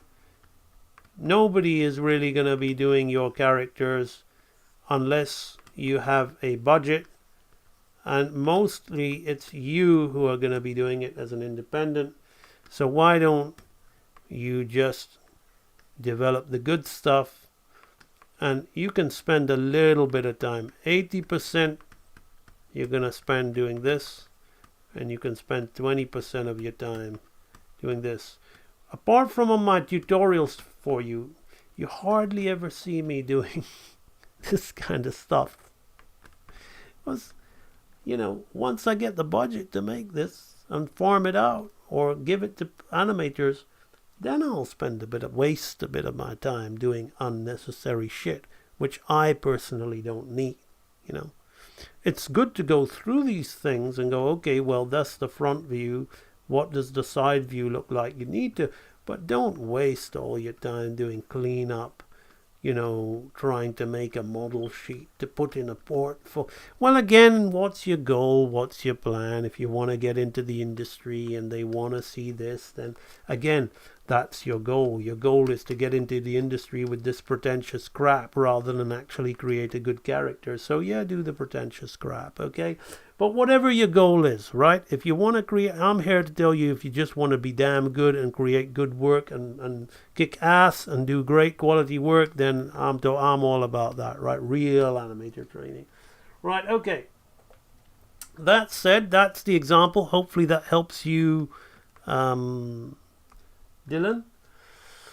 Bum, bum, bum. All right, let's look at people's work. Herb Theo. Now, Herb Theo. I'm going to go and talk a little bit about Herb Theo. I'm going to give a bit of my time to Herb Theo. Herb Theo has not joined my library. Herb Theo hasn't given me a penny. But Herb Theo is somebody I want to talk about and I want to give my time and attention to. I'm hoping it is Herb Theo. Herb, oh come on, it's forcing me to use capitals. I'm lazy. I'm very disciplined about some things, but I'm lazy about other things. Right, are we getting Herb Theo? Do I have to do it again?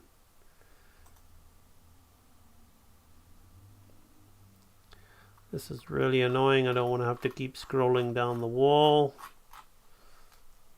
Recent media. We'll go to recent media. Right. Let's see if I can find Herb Theo's efforts in here. A lot of people posting on this. Unfortunately not. Unfortunately not. Okay, I'm going to try it once more. Let's just type in Herb. Once more, I'm going to try this. This whole search thing just doesn't work, right? It's so frustrating. Whatever, man. Whatever. Just like, why even have this magnifying glass here? You know, search this group. Right, that's the last of it. Okay, wasted enough time. Sorry about that. I would have liked to have given a little bit of background of why I want to give Herb Theo my time, but it's just not playing ball. I can understand fully why people hate Facebook. I mean, I'm so grateful that it's a platform and I'm able to interact with all you people, but seriously, man, he's a member of this group. It's got a magnifying glass saying search the group for this. Whatever, right?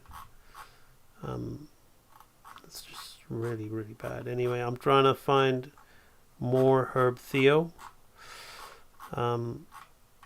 Because I think it's important. The reason I think it's important is because a lot of you people, or some of you are full-grown adults in your 30s. Some of you are around my age, you're in your 40s. And some of you are youngsters as well. So this is, I'm using Herb's example to basically get to all of you guys. And I'm going to find it. I don't care because it's really illustrative of somebody who really wants to learn, who is really out there using innovation, and especially at the age that he's at. You see, you have people just doing their own, trying to do their own anime projects and producing really subpar quality work. Okay, well, it's not there. But we're going to do Akao, I can't find it. It's just not showing up. But we're going to, anyway, I'll give you background. This guy is 16 years old, right? He's 16 years old. I don't know where he's from. He joined this group saying he was 16 years old. And he basically tried to animate. He's basically can't join the library, obviously for monetary reasons, him being 16, probably not even having a job. I mean, if he's from a country that's not a Western country, the exchange rate might be too hard for him. But he's using his initiative. He's not only going through the free exercises in the training library given to you in this group, which is in the featured section. He's looking at what other training library members are doing. He's pausing the video and he's copying it. Now that's not the best way to learn, because the power of the training library is that you're hearing the instructions and you're not just copying. I mean, in some ways what he's doing is just like copying poses from a book. But it's the passion and the dedication and the will to succeed that brought this guy to my attention. And he tried to do my basic head turn from the basics archive, which he hasn't got access to, but he's been looking at other training library members' efforts. And for a 16-year-old, I was so impressed. It had so many flaws to it. And Akao was really impressed. And I see Akao's been constantly advising him. Well done, Akao, for kind of shepherding this young man. So I said I didn't get the chance to look at his stuff on another stream, but I said to him I'm going to look at what he's posted on here. So he's not a training library member, but he has my respect, right? He has my respect because he's trying to focus on the things that matter. He's not trying to do... You're going to see some ridiculous posts in here, which I'm not even going to talk about people just trying to do their own, like this thing here, right? I'm not disrespecting this person, but this person is doing what I would do if I was 5 years old, right? It's not really...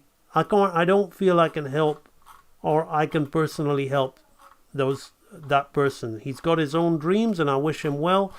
But what Herb is doing is he's really trying to learn, and he's really trying to improve himself and learn the fundamental skills of real animation. So I'm going to look at what Herb has done with this bouncing ball test. Congratulations for trying really hard, Herb. Already that puts you above, in my opinion, 90% of people who are self-teaching themselves on the internet. You're trying to really understand the real things. The bouncing ball. Well done. Not bad. Not bad. It's a little slow. But I like the squash and stretch efforts. Let's take a look and see what you've got here. So the spacing is good here. Now this is a nice, it's almost like a little bit of a squash and stretch. It's a little sticky and the way it rolls into there. So it almost feels like it's jumping instead of bouncing, but well done. So we come in halfway and we slow here. And then you see that it's also the size of your arcs and the amount of drawings that you have which make it feel a little slower, Herb. But in principle, you're learning what halves are. Look at that, a 16-year-old drawing the chart and understanding what that's all about. Absolutely amazing. I'll tell you what, Herb, just keep on doing things like this. It's actually not bad, right? It's actually not bad. Your arcs are a little triangular. Also,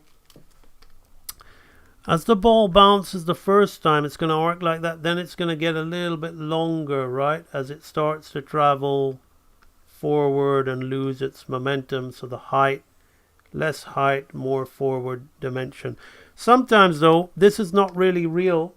If we look at a real ball, it might just go thump, thump, thump, thump, thump, thump. It might even do it on the spot like that, right? But we're trying to learn about halves and thirds, right? That should be more like that. So you're doing the right thing, Herb. Keep going. You're actually drilling your subconscious with the stuff that matters. Let's see what Angela Walker is doing with this 360 head rotation.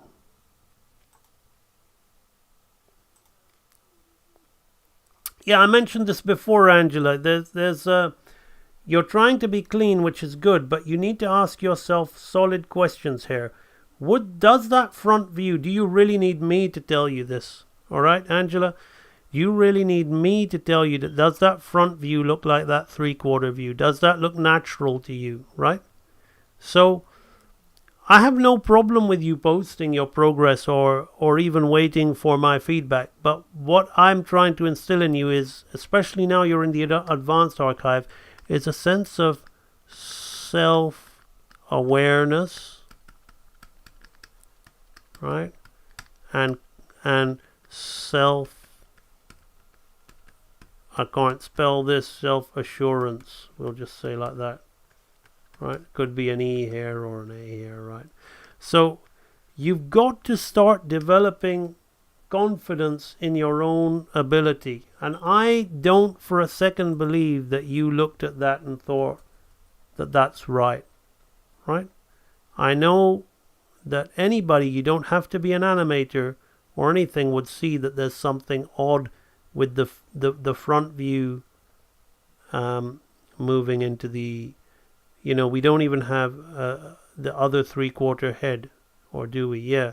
So you're kind of missing the 3/4 head on either side there. So it's actually not these drawings aren't bad, but what I need you to do is to look less at the screen and more at your own drawings as you're flipping them to see how they're relating. So let's not copy. Let's spend, the whole point of Training Library is to spend 20% on copying the screen, right? And 80% of looking at your own work in relation to the exercise that you're watching and in relation to its own frames, okay? How do each of the frames relate, right? So that's what you need to be doing, spending the majority of your attention on. 20% of looking at the screen and copying it, okay? That's and that's what it's about. That's where the transition should be occurring. It doesn't happen at the same speed or the same time for everybody. When you do real animator training, it's also a journey of self-actualization. Because right now, most people are watching the screen. They don't believe in themselves. They're looking at my screen to learn, which is natural. You're coming to me to learn. You're putting your trust, you're putting your faith into me. But the real way that should be happening is as you're building trust in me, as that trust you've already put in me, you're building trust in yourself and your own ability, right? So you need to be transitioning away from looking at the screen, which is what I think has probably occurred here. So this really needs, and also I want to know why you missed the other 3/4 head and we jumped straight. We don't even get the profile. No, we get it here. I don't know why it's not happening. Now we're not getting it on this side. So there's something really strange going on here, Angela. If you're trying to save, I don't know if you are, but do not flip the drawings, right? I mentioned this, and we do that in the turnaround, but do not redraw them. Don't try to flip from one side to the other side. If you're confident enough to do that and pull it off, then do it. I can't remember, it's a while since I made the tutorial, but I think I said don't. Okay? Take the opportunity to draw it, and I think in the turnaround of the full body, we then do flip it, right? Because we need to be building abilities of drawing things from either side, right? That's the whole point of this. You want to animate a head turn, you don't do it like that. You see all these head turns you see me animating, I don't animate these head turns the way that you're doing that, right? That's not about getting a head turn. That's about improving your drawing ability and construction ability to get the face right from all those angles, right? So that's my feedback for Angela. Adeline Ong, I like this. She's mimicking me here. Welcome once again to another edition of the cycle, but on 2s instead of 1s. That's cute. Okay, right, so let's have a look at Adeline's work on 2s. Oh my god, you get out of here, you. I'm not going to waste my effort looking at that. My wife laughs at my passive aggressive, like I'll be hearing a piece of music going, yeah, I think I was hearing the Transformers Hunger going, yeah, and then suddenly an ad came in and I swore and cursed and effed and blinded, and my wife was just in such state of hysterics. Right, let me loop this myself. Nice. I have to say, I really like, I don't know, but Adeline Ong's work reminds me of Sojong An's work. I don't see enough of my Korean friend Sojong An, who was an active member for a long time, but I think she's moved on to try and pursue a different career. But Sojong An was just this really subtle quality to her drawing of the stick figure, and doing everything that I do in the tests, but just the line and the delicacy I just take pleasure looking at that. That's got nothing to do with my how well you've done the exercise, Adolin. But I just had to say that I love your lines. I love the way you draw. It's beautiful. But actually, you've really approached this exercise extremely well. It works fine. If you want to put it on ones, put it on ones. But I've got a vibe of you that you're somebody that actually understands a lot of this stuff. You may have had some prior training. It's great that you're going through this, but if you don't feel the need to put it on ones, leave it as it is, because it is absolutely glorious, glorious stuff. Yeah. Beautiful. Beautiful. Patch Tunes, hello AMB Real Animators. Here's the jumping flour sack. Really fun test. I enjoyed learning how to squash and stretch the flour sack. I think did I comment on this? I'm getting deja vu here. I couldn't have been because it's the 10th of August. I feel I'm learning about keeping things much more solid in my drawings from these exercises. I think that kind of dogs your work anyway, Patch Tunes, just to give you a heads up. Don't focus too much on that. I think you're a natural when it comes to animation, but I feel that you limit yourself by wanting to draw and model in your own way that you understand how to draw at the moment. And I think you should take from these flour sacks a more looser approach. But anyway, that's just my gut feeling about what I've seen of you. Your own personal Zelda projects and all of that, which has nothing to do with this. Just to give you that professional flair for drawing. But this is great, Patch. I really feel the stretch of that flour sack, and I love the squash. It's subtle because he doesn't grow in size when he squashes, and he really, really stretches, but he gets super, super thin, so it's okay. Yeah, love it. Also like the exaggeration. It may be accidental, but I like it when you come to do the Secret Science Peacock run in the Advanced Archive, Secret Science of Shape. I talk about how we increase the size of things like hands and legs at certain points, exaggerating that to feature, and I think it helps here. Really makes that reach feel good as his body loses some mass and gets thin and long. Elongated, but we gain some mass in the hand. So I don't know if that was a happy accident, but I like it. I like that little bit of mass gain in the hands there. Very cartoony. Dare I say even more appealing than the example I give in the exercise because of that. Because I keep things very, very solid. So I'm glad that you are talking about wanting to be solid, but I'm glad that you wasn't as solid as you wanted to be there. So that was great. There you are, Herb Theo. Herb Theo, I gave you some feedback on an earlier thing. I really tried to find your head turn, but I couldn't. But I did see it, and that's why I'm talking to you, Herb. So just know that I have been seeing your posts. Tim McHugh, I'm not sure if the arcs and volumes of the arms are right, but I'm doing the best I can to make it consistent. Okay, well, Tim, How long ago is this? Oh no, I can't really slow this down now, Tim, because it's in the short format. What I can see, Tim, because I can't slow it down, what I can see is the usual thing that a lot of people get wrong, and it's again this obsession with volume is your knee bone and your femur bone, right? Your patella is. You've got an equal size leg here, right? And it's good that you're focusing on the arc, but for somewhere down the line, suddenly the femur bone gets this short and the calf gets really long. I can't slow it down because it's YouTube doing its we want to be TikTok shit.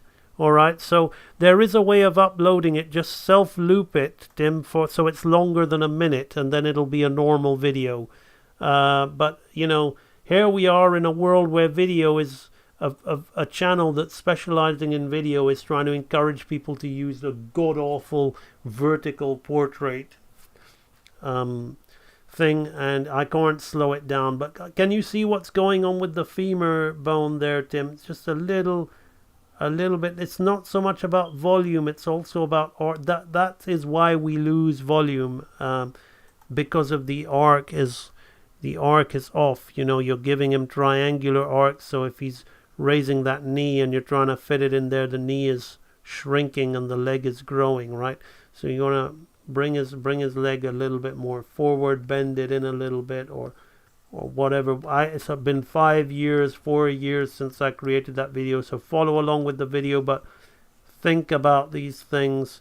I always say it doesn't matter about volume at this early on stage, but when you're doing a walk, our eyes are going to be on the legs, so we do want the legs to not have any kind of strange thing happening, like, you know, the length of the femur bone. So that's the thing that's sticking out for me there, Tim. But, you know, good to see you back. Good to see you recommitting to the training live. Kevin Cammins is working on the anatomy archive, a spine and sternum loop. This is going to be interesting. I love watching people do this exercise. Wow, Kevin, awesome. See, this is how we learn anatomy in real animated training. Kevin, that is badass. You now know what true ribs are. You now know what false ribs are. You now know what costal cartilage is. You now know how many vertebrae you have in your thoracic region, your cervical region, your lumbar region. You now know what the sacrum is. You also understand the scapula and the clavicle. And the thing is now you've done this, there ain't no going back. Okay, that's how powerful this is. So hopefully you looking at Kevin's work here, you're going to feel inspired, those of you that are learning anatomy from other courses on YouTube that are basically telling you to simplify and draw basins and things like that. We do that too. Real animated training is all about shape simplification, but here's the kicker. Ignorance, right? Ignorance basically is when you simply don't know. So you're drawing a pelvis like a kitchen sink or a urinal, right? And you're going, this is a pelvis and the body is going to go in here. Ignorance. If you don't know what this really is and what these bones really are, because a lot of muscles are going to be attaching at different points on this thing, and the basin may or may not help you, but you just basically, when it comes to drawing, you really want to be an ignoramus, right? So simplification, true simplification, right? True simplification is when you know what you're simplifying, right? It's when you know what you're... I don't, you know, I'm an ignoramus when it comes to spelling. But like, when you know what you're simplifying, that's when you're truly using simplification. When you don't know, when you're just using those shapes out of ignorance, see, I can draw these shapes and they work for me. And maybe the person teaching you can draw those shapes and they'll work for them too, right? But that's only because I know what those shapes represent, right? That's only because I know what those shapes represent, right? I can come here, right, and I can go and say to you, okay, well, the reason why this is we have got a false pelvis hair with an acetabulum hair with a pubis hair and an ischium at the back, and the sacrum is going to be about hair, and this is going to be the curvature of the spine, right? And the other false side of the pelvis is going to come here. Now this leg is going to come out, the bone is going to come out here, right? Inwards, right? Like this kind of thing. Then this is going to be hair distributing the weight. It's going to be bent some, right? Like this.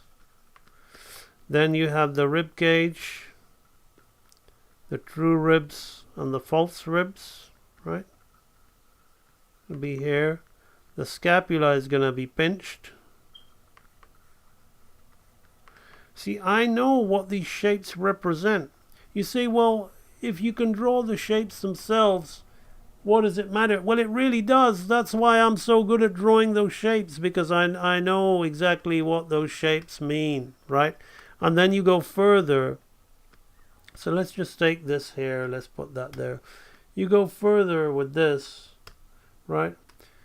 You then say, okay, well, this is then going to come here, around about here like this. We're going to have something here, something in here, something out the side here like this. You see the tensor fasciae latae, the gluteus maximus, right? Rectus femoris patella, tendon, vastus medialis, abductor magnus, abductor brevis, yeah, abductor longus, right? External oblique, right? Rectus abdominis, right? So you know where all these things attach. Latissimus dorsi, right? Serratus anterior, deltoid, pectoralis major, okay, she will have glands, right? So then here, sartorius, rectus femoris, vastus medialis, abductor, gastrocnemius, long tricep, bicep. All these things are layered in my subconscious. So when I make a shape like this, all these little nuances and curls and tendencies that I'm getting, you know, all these kind of joining things that we're going to be making in the simple way is done so easily and effortlessly because of the knowledge, right? And that's why this looks so appealing, right? And it doesn't look like I've gone and I've drawn a shape like this and then I've slotted in like a toy and slotted in some arms, which is the way people who do it in ignorance look like. Then they buy those god-awful dummies where they have the legs all drawn out in this dead, almost like a puppet. So again, it's very important. So great, Kevin. I mean, there's not much I can say to you about that other than thank you for illustrating the power of Real Animator Training Anatomy Archive, which I didn't talk about earlier. King Sykes, my first post. Okay, so I've watched AMB since 2015. Yeah, we heard him on the thing. The last post was... Okay, I remember this. I think I talked about him before on this. I think King Sykes, you got to post on YouTube, and that way I can frame by frame it. And then you want to self-loop it, because we're getting this awkward stick at the top.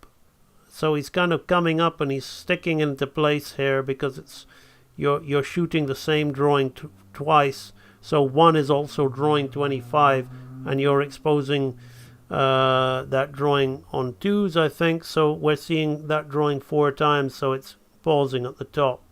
And then the thing is self-looping. So you need to rather animate the loop yourself when you export it so it doesn't self-loop and give us that strange thing. But no, this is all on the right track. That's what we want to learn, the rule of halves. Cameron Black proceeded with the canter cycle, got the front and back parts together. As I remembered being said, it was better to have them together. Yes, absolutely, Cameron. The back looks to be coming a little high in relation to the front here. Proceed. You may need to lift the front a little bit to the level where it goes high on the back. Let's go on to the YouTube. Everything's looking great, Cameron. in terms of the anatomy, joint manipulation. Tail gets a little big as it swings towards us, but that's fine. That could be exaggeration. This paw hitting the ground is a little bit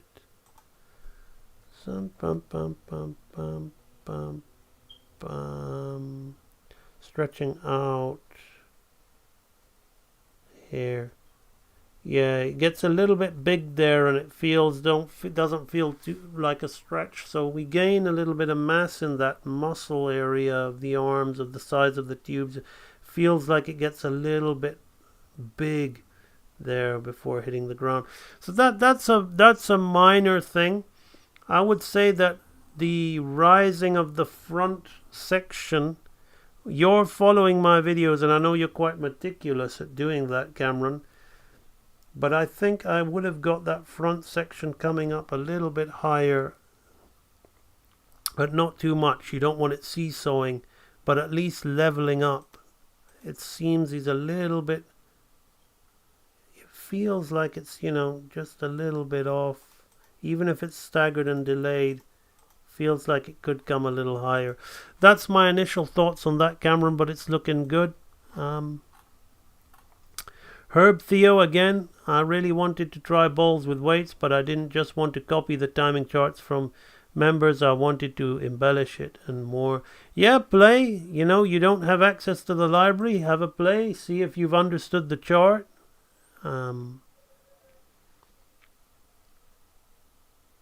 So you're trying to understand the chart. Not bad. Not bad. Okay. Herb. Not bad. This last one, if you want to be light, okay, it's a bit choppy at the end. You can't go from light to heavy, right? So that's the, as I said, Herb is only 16, I believe, and he hasn't got access to the training library. But he's using his initiative to do this stuff. And I'm impressed. But think about this, Herb. You're trying to do a lighter ball, but it then becomes like the heavy ball at the very end, right? So suddenly that light ball becomes heavy there. Not quite right. So while you're understanding the timing to get the change in speed and weight, what you need to think why it's going to be moving that way, right? So put your thinking head on. What's the second one? We click the first one. Okay. Hey, I like that, Herb. That's very nice. Very nice. Very nice. Yes, sir. Oh, this one perhaps not. It's harder to do the softer one. But that, you're getting the weight right in that. Well done. Well done. Here's where we lose it a little bit. You're a little bit floaty here, right? We wouldn't really squash and stretch so much. So you're being very, you're slowing into the bounce, Herb. You wouldn't do that, right? You wouldn't, unless he had a personality, it would always be gaining speed on the drop. So you wouldn't slow into the impact, right? You would always slow out, right? And then impact, and then slow out. You would slow out possibly there, but not really. You would slow into the rise and slow out of the fall. Slow into the rise, but you're slowing back into the drop, which wouldn't happen. So it feels unnatural, right? So remember, if it's dropping, it's going to be gaining momentum. It's going to be getting faster. So we would never, unless it had a life of its own and it was a bee buzzing and before, you know, going like that, then you would think about that. But if you're doing a ball dropping, you would not have it slowing in just before the fall. It will always be, you know, possibly just one there if you want to slow it. The speed distance there is always going to be greater than there. And when coming out, it's the reverse. There'll be a bounce, Maybe you could have it come out on thirds. I love it. I'm talking to a 16-year-old about thirds and halves. Isn't that cool? Isn't that amazing? There are people graduating from animation courses, motion graphics courses, that wouldn't even understand that. I'm so impressed by this young man. Keep it up. Keep it up. Amazing. Fantastic.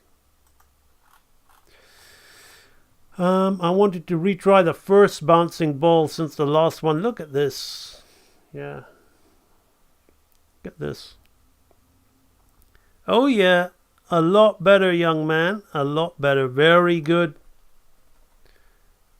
I like the subtle squash and stretch, but here's the thing. When we're squashing and stretching this guy, you're good to be subtle. You've actually done it better than a lot of people that first try. But we don't want to, as I said, we don't just want to keep this all the same and just squash the top, right? Which is kind of what's happened with your thing, right?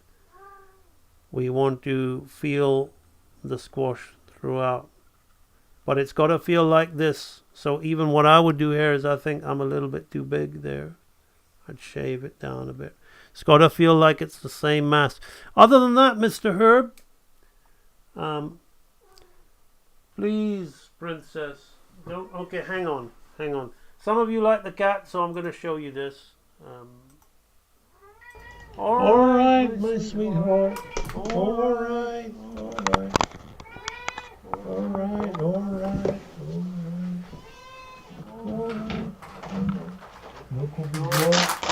Look what we got. It's for you. Enjoy. Okay. There you go. Let's move the webcam back up there. Things are very professional on this stream. She's got me wrapped around her little finger. No doubt about it. No doubt about it. I act all tough. But my wife, my daughter or stepdaughter, and this cat here, they walk all over me. You know that scene in Kindergarten Cop where Schwarzenegger's like, they're pushing me around. They're walking all over me, and he's sitting all depressed. I sometimes feel like that. I really do. I'm just delusional about my own macho man image. But these I'm just a pushover. Anyway, right. Back to the stream. So, yeah, that's what I have to say about that, Herb. Well done. Looks good. Yeah. Yeah, very good. Yeah. Kevin Silver revisiting the scapula studies. Kevin, I want to see you.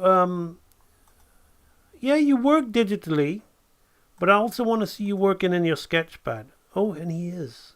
There he is. Now that's nice, Kevin. That's a lot nice. I think there's something. I don't want to talk about software and program. I don't know what you're using, Kevin, but there is something about this software that I feel is limiting your ability to draw. Because whenever I look, when I look at your stuff on the paper, I see a vast improvement, man. Look at these lines here, Kevin. Is that you? Wow.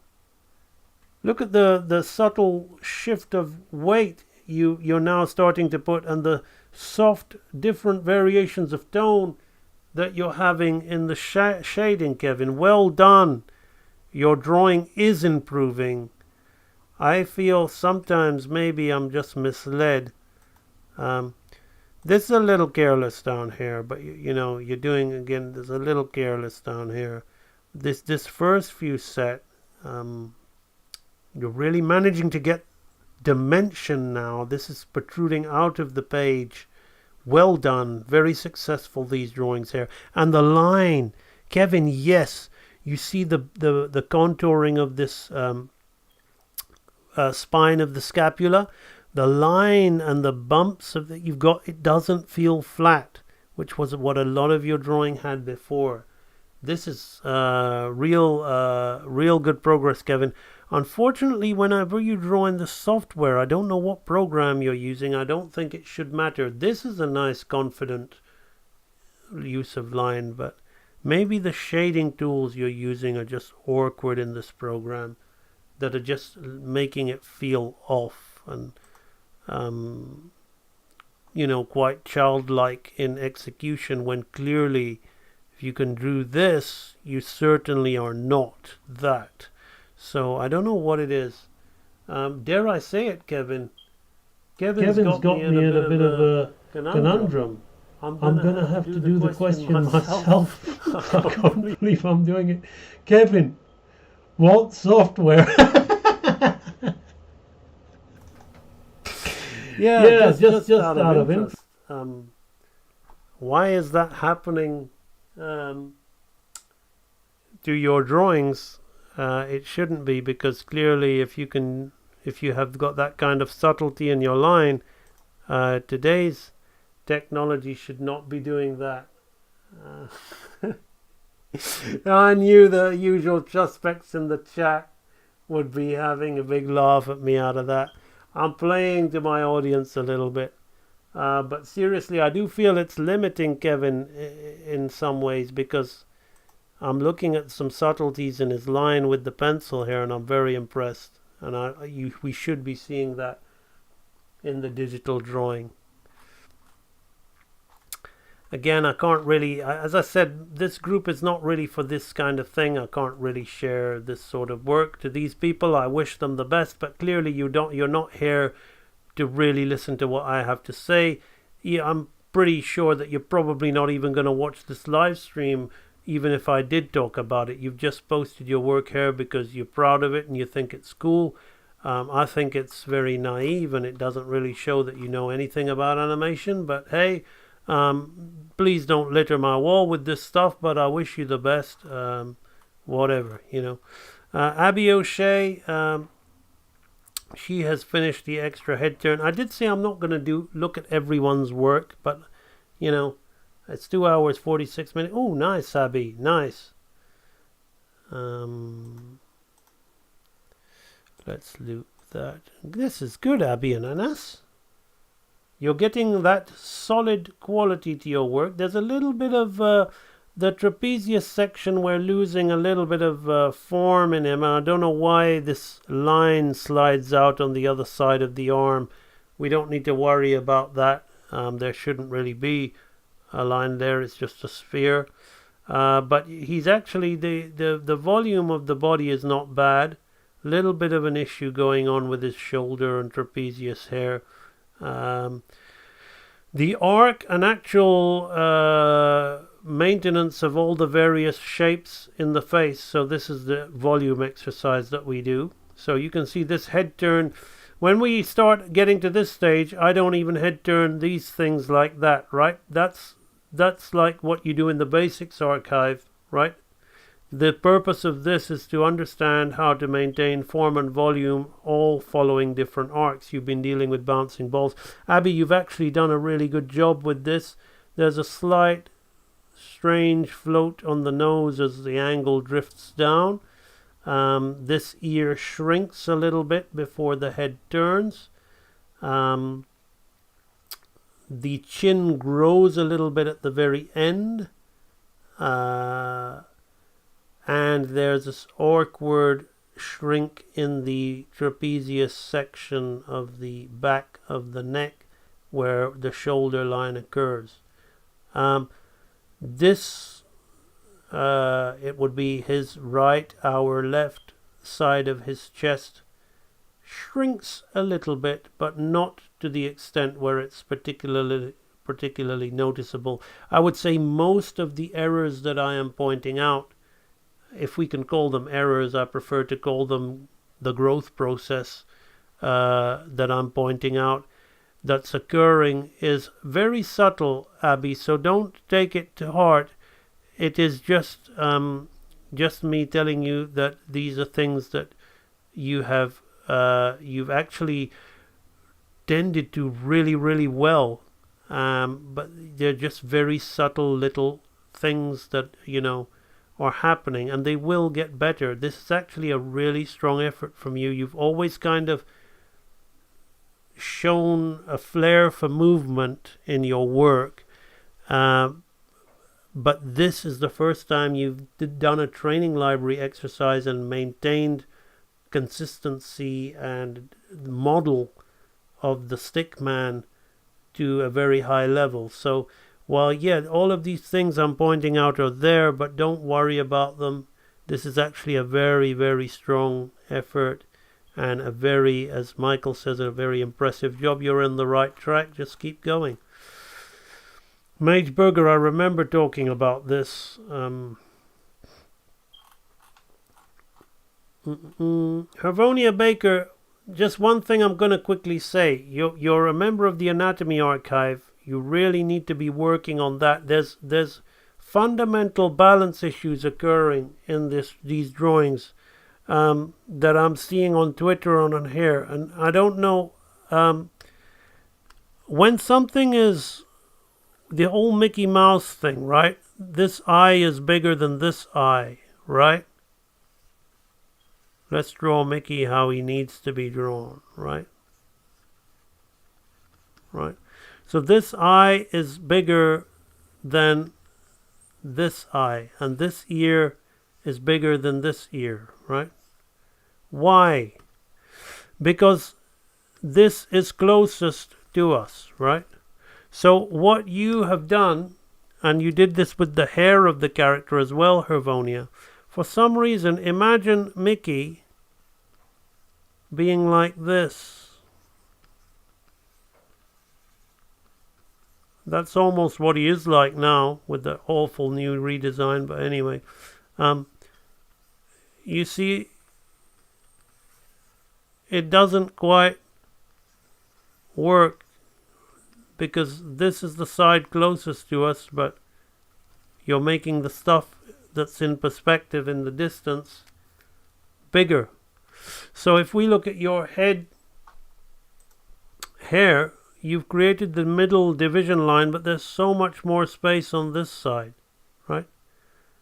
So one of the things in the Anatomy Archive, if you really don't want to do it all, Hervonia, even though it's super important, you can jump to the skull. And in the back of the skull, we talk about the occipital bone and the parietal bone and the temple bone, which you've kind of tried to put in there. But again, it's all following that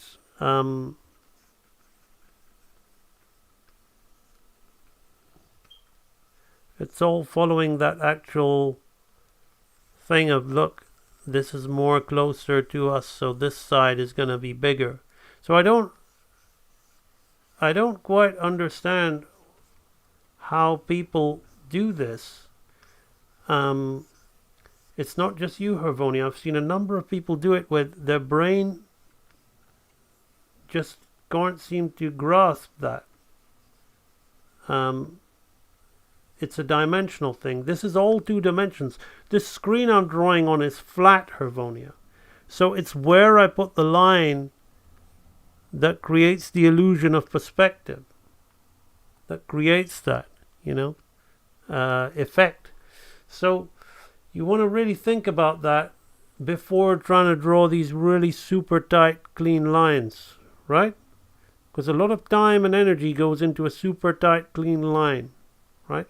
Hervonia, at the beginning of this stream, I animated this guy in just over an hour, right? He's not that rough, but if I spent time giving super tight clean lines, it would have taken me an hour to do 1.5 frames of that, right? Especially with all his various arms and everything. So time, efficiency, and energy are very important. So let's focus on getting things right before we tidy things up. Hervonia. But by all means, keep proceeding with your goals. Cameron Allen Davidson Black. He is working on the jaw of the skull. What needs to be thought about hair, Cameron? It's all good, but we need to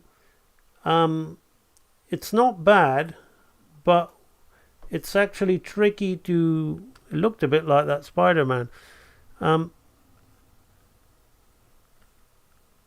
When we get the incisors and these, we want to get the illusion of depth of the of this portion of the skull, right? Right, so we want to, and then as the thing is moving over to the side, we want to create that feeling that it's going to the side more, right? And it's raising here. So then you want to think about those, the illusion of that depth of that thing, right? At the moment it's kind of feeling like it's just kind of warping and bending a little bit around those. Again, we're not trying to animate it perfectly, but we're doing it to get the feeling of your understanding of drawing of the dimension of the skull right. So that's my thoughts about that. What is it, Princess? I've fed you, right? I'm not going to stop my stream to pat you. Again, this is a good effort here, Cameron. And even in mine, as you do it pieced together, it does, even my version, I'll concede, as we piece the bones together live, and that's what happens when it's live, it feels a little compressed from the front. But yours, I feel, feels a little too compressed from the front. Don't do it again. Don't do it again.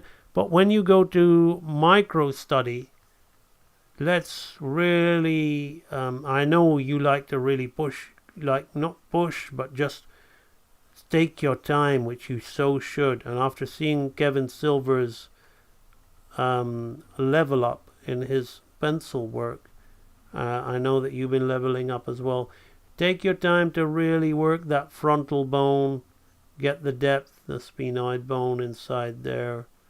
Take your time to really understand the shape and the form of the skull, right?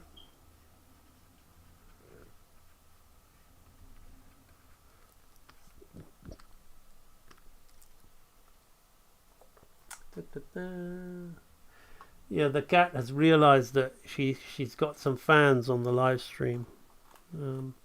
Kevin Silver, this was the stuff we were talking about. King Sykes, looks like King Sykes is now doing what needs to be done by uploading onto YouTube. King Sykes, is this the weighted bounce? King Sykes, we need more up on this. It barely rises, okay? We want a nice staggered bounce. Frederick, don't have it dropping all the way to the bottom of the screen because I can't really look at it properly without the volume bar interrupting. Give it some space, but follow the tutorial, Frederick. Don't try to change it. I remember I draw it and I say we're going to drop, and if I don't say we're going to come one halfway up, I say we're at least going to come one third of the way up, right? So we need to feel that bump, bump, bump, bump, bump, right? Bump, bump, bump, bump, bump. And just to inspire you, not to, because I know Frederick is very respectful towards me, we've got young Herb Fred, who's 16, who's really grasped this, right? So that's more not to tell you to make you feel, oh, it's more to inspire you that, like, this is something that, you know, is quite straightforward and you have the solution there straight in front of you. It's not difficult to follow. It ain't broke. Don't try to fix it. Don't try to change it and say, well, it's heavier, so I'm going to have it more, less coming up, right? Just follow the exercise as it's instructed. It's been given to you that way for a reason, and it'll really help carry you forward, which is what I know what you want, right? So at the moment, it just feels like just movement there, Frederick. It just kind of like just a little bit of movement there without any real effect there. We're not going for realism in this basics archive. Realism comes from looking at reference, but we need to understand how to animate in order to exploit looking at reference. Mage Burger doing a fight scene here. I'm not going to talk too much about the animation Mage because you haven't really figured out the mechanics of the movement. It looks more like an NES boxing game called Punch Out, the way he walks back there. But what I will say is I like the fact that you're playing with the human figure and you're confidently trying to like do anatomical things with it. Keep it up. But let's have some of those joint manipulations. Legs always make people feel difficult. You want to play with straight legs and bent legs. And again, what does it is the pelvis. The distribution of the weight, right, does this. So once you understand the hip bone, it's very, very easy, right? So where people get lost is yeah, I'm going to deal with basic shapes like this, right? But what people don't understand is the hip actually starts up here at the middle of the waist. Not the middle, but yeah, the middle of the waist. Even if it's a woman or a man, it doesn't matter. And that's why we deal with this hip box in real animated training in the beginning. We deal with this square like this. What it actually all is this, you understand the bone, right? So the femur bone is here, but then you think about the way the muscles are going to come around this thing like this. Then this leg bone is going to come up here. So you think, well, the buttocks are going to be down here and the muscles are going to come up here. Like that. Then the twisting and turning of the obliques is going to unify that, right? And we're going to get that side thing there like that. Then we're going to have the change of angle of the body with the scapula, the elbows and all these things coming in here, the neck. Right? So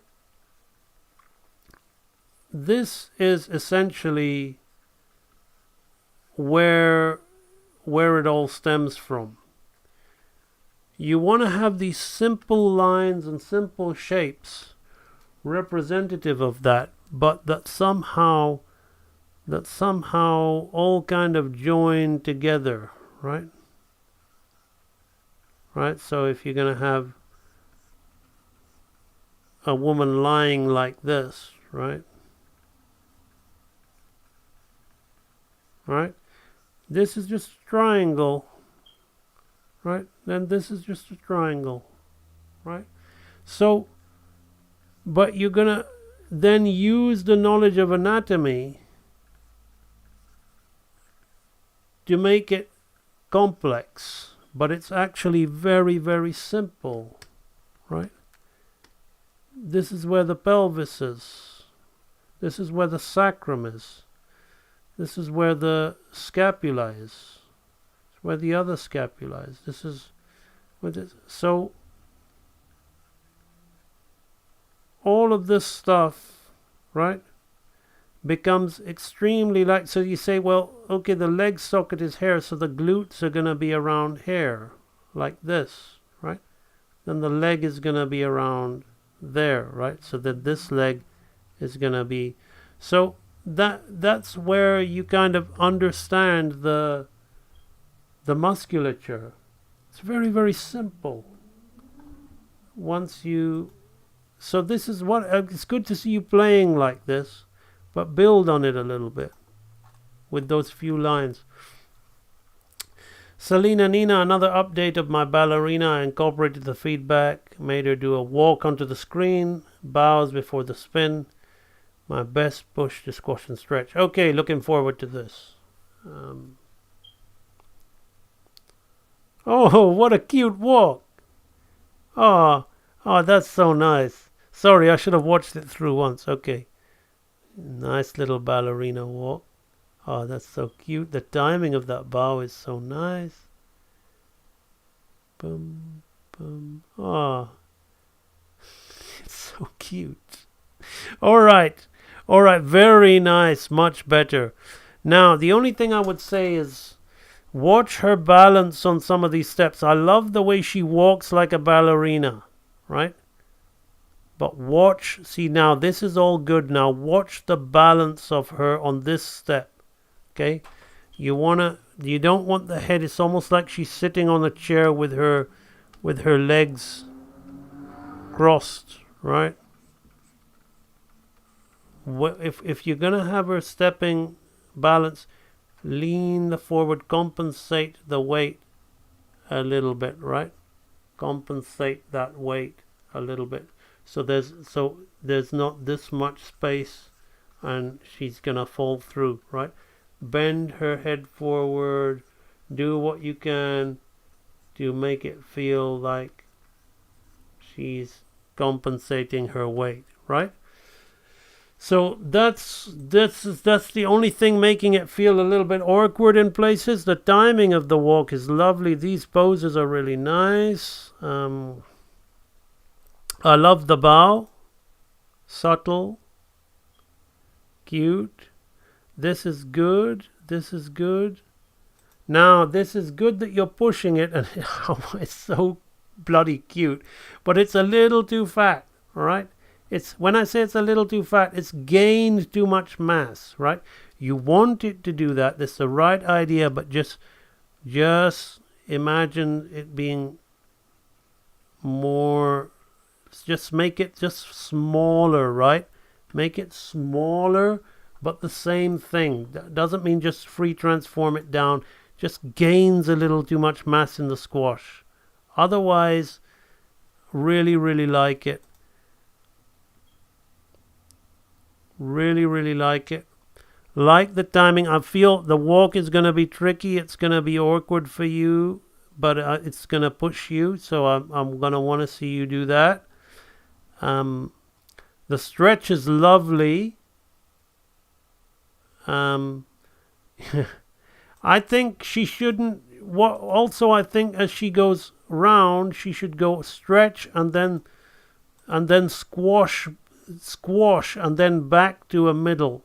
So she probably wants to do she probably should squash after the stretch and then settle a bit, and then that's what I think. Not just go 3 stages down robotically. So squash, stretch, back to normal, then another twirl, then back. So I think it's 1, 2, 3, 4, 5. So she can still do 5 twirls, but just change the order, I feel. It's your animation. You don't have to change the order if you don't want to. But I feel it'll stop it from being so mechanical. So she goes squash, she goes stretch, then she goes normal. So normal, stretch, squash, sorry. Normal, stretch, squash, normal. There was 5 in there, so I don't know, maybe there was 1 before or 2 at the end, but have the same number, but just vary it. Don't have her go normal, up, normal, squash, then normal again, right? I would flip the 2 around. I would have her maybe build up. Have her do 2 normal ones. Like, remember the pendulum swing in the basics archive where it swings, and builds up, Selena? So this is the time to draw on that knowledge. So have the first spin at a normal speed, the second spin a little bit faster, maybe a little bit higher, then the third spin, the super squash. Why do I do that? The third spin, the super stretch, right? And then the next spin, the super squash as she lands down, and then the relaxed spin out of it into the finish pose, right? So 1, 2, 3, 4, 5. Possibly that would be a little bit more lively and less mechanical and going through the motions. So she builds into those twirls. But super, super cute. Really looking forward to seeing this going more along the way. Jan Vegricht. It's been a while since I posted anything here. Recently, I grew dissatisfied with my animation, so I've decided to go back to basics again. I have to admit, even after all this time, the basics archives feel dense with information. In retrospect, I don't think I fully grasped how the standard walk cycle worked when I was going through it for the first time about a year and a half ago. Also, AMB, if you're reading this, I've seen the trailer for the new Sakuga archive. I've noticed one of the scenes you showed is by Kyoto Animation. The studio really sets the standard for anime in terms of quality, so I'm really excited to check the archive out. Awesome. Okay, Jan Vegricht, before... I'm glad that you're back, and I'm glad that you're doing this, but I'm going to use my classic example. This is what people don't understand, and I know it takes a lot more time to do the drawings and animation than it does to do what I'm going to show you, but this is basically a visual representation of what people do when they do this animation exercises.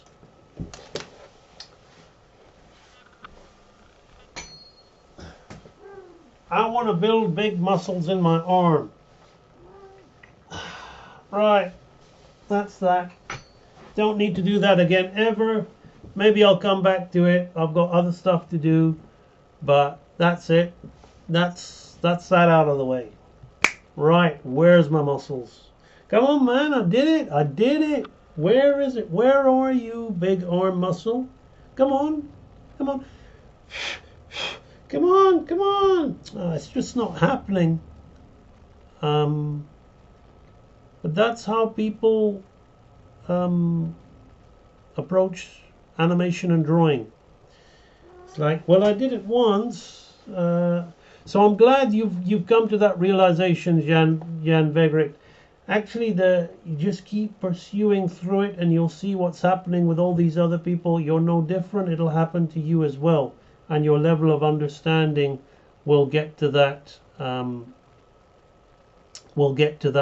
Level as well. You see it happening with people like Kevin Silver, Dylan Doster, Akao. Some people get it super fast, some people get it slow. It really doesn't matter. What matters is you get it, right? Don't get hung up on how you got it or who got it before who or whatever. You just want to get there, and you will. Okay, let's have a look at your standard walk. Okay, 3 hours 11. I'm going to call the stream maybe after this one. Oh, looking good. There's a little bit of something going on in the feet, sliding there into the pass position. I feel maybe when she stands or he stands in the pass position, doesn't get tall enough, so it almost feels like when the legs are bent, right, he's got super long legs, then when they stand it's the same height, right? So that's the only thing that kind of lets it down and stops it from giving that kind of strutting attitude that it has, like the standard, like. But other than that, everything is working well. The twist and the turn in the body, the hips. That's the only thing that takes the spring out of the step. We feel the twist in the hips. The hips still feel good, but we're missing that anatomy in the legs and the hips because of the straightening of the leg arc is out. So the pass position is actually the highest point. But that's actually a good. Just keep it up. Just like the lifting of the weight example, Jan, it's just going to catch up with you. One of these days you're going to wake up and go, shit, I know, like that scene in The Matrix where he goes, I know Kung Fu. You're going to go, I know animation. And I know at times it doesn't feel like anything's happening, but just remember what I did at the beginning of this stream. It's all comes to you effortlessly at some point, because you're grounding yourself in these essential fundamentals. Jeremy Jones, good to see you having a stab at this. Here's the leg potion. Started out pencil and paper, moved on to Krita. I have little confidence in drawing digital lines. Then on to Blender for the video editing. The hardest part was the circular motion. I didn't get it for my first try.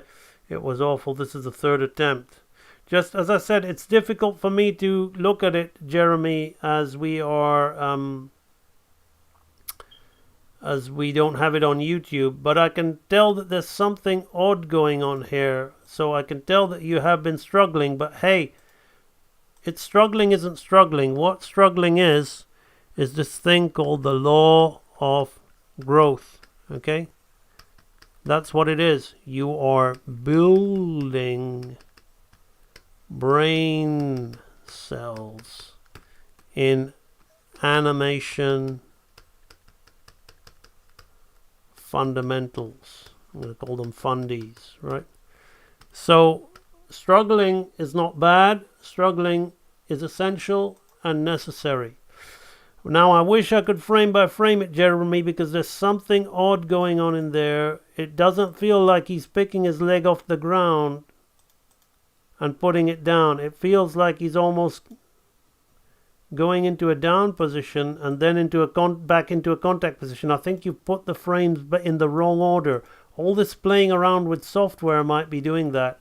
It feels like he's kicking the ground and sliding his foot on the floor. Maybe the drawings haven't been put in the right order. I would suggest, Jeremy, if you're having problems with software, follow along with the video in a sketchpad and draw the poses in sequence, right? So you're building the brain cells uninterrupted, okay? This is the contact, right? In the contact pose, let's be a little bit more thing, right? In the contact pose, this is turned this way and this is turned this way. We're being super wide in the legs now, but, you know, so this is like this, right? Then we've got a pass position where the hips are at their highest, right? And then the leg is passing, right? Everything is straightened. It's a little bit of an exaggerated pass position. We'll have to heighten that. Then we'll go into the next contact where this time it's swung the other way, right? Like that.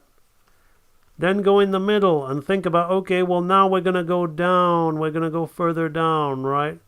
And as we go further down, this is going to have to bend more, right? And then on the up, this is going to have to swing more up. So don't let all this, that's why I say software is a hindrance. All this going from Krita to Blender and all this nonsense. Just export your JPEGs and run them through a basic video editor like Blackmagic or whatever. You can find free video editors to download, trial versions that you can just run JPEGs along there on 2s or 1s. Don't overthink it with all these things and give yourself, because I feel you more than enough got the drawing ability and the knowledge to do this, but I just think you've put these in the wrong order. I can't even freeze frame it, so if you want to re-upload it on YouTube and put it on a private, not private, put it on a selection, what is it, unlisted, and then we can look at it. Herb, this is cool. You're trying the flour sack turnaround and you're trying to do drawings of the flour sack. So again, this is awesome. Again, you don't have the flour sack model, but it's cool that you're doing your own thing. It feels almost like a Bill Plimpton drawing. Please be quiet or you're gonna leave. I'm gonna throw you out. Right? See here, there's the free. Now, Herb, I know like you want to draw the flour sack, but don't do that. Don't try to draw the sack in there, all right? Go to the featured section. And this is free for everyone. You're going to learn the real art of squash and stretch from this free video, all right? So in this video, Herb, follow along with this video. Don't care about drawing the sack.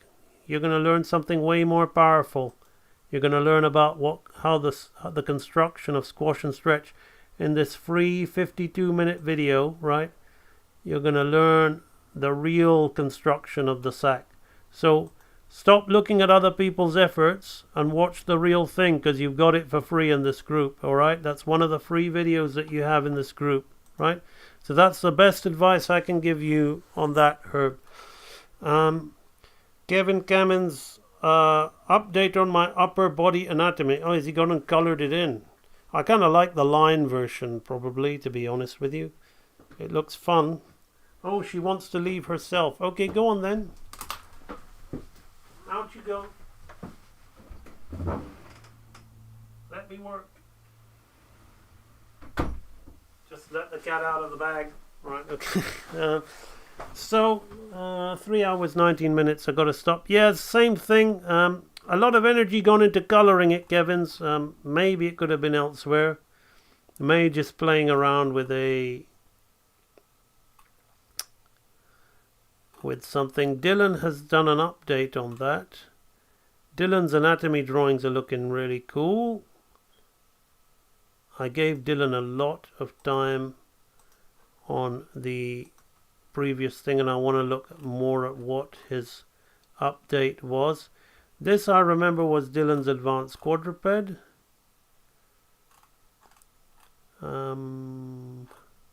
There's still a lot of stuff I need to look at in here. Jeremy, you're going to have to sort those legs out before you... I just want to look at Dylan's Bully Man after the review, and this is the last thing I'm going to look at to see where he's at with this. Yep, much better.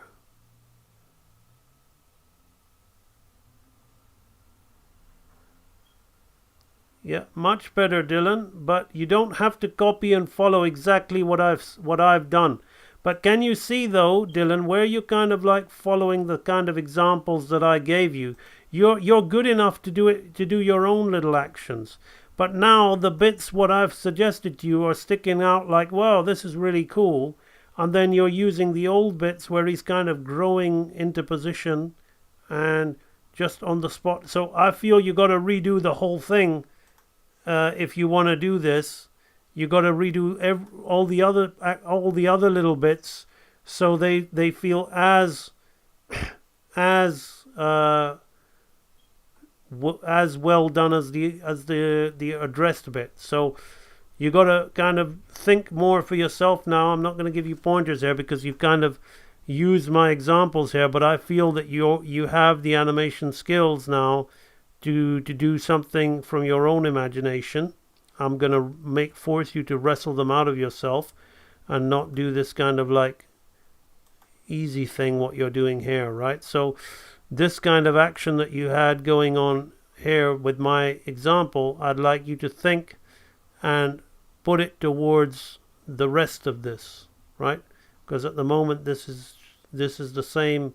I like the timing of the way he's pulling the string and all that. This is really good, but again, he's locked to the floor. He could stumble back a bit, or then so while the end is very organic and your own little style and it's cool, when he's in the stick figure form, I feel we could push it more to get it like this. So if you want to do this and pursue it, then let's do that, Dylan. So the next update, I would like to see the rest of that little bit of him picking up the string and tugging at it done to the same kind of level. There's still a lot of work here to look at. Herb Theo is playing with the pendulum. King Sykes is not putting this on YouTube. And Frederick, this is a lot better than the other test.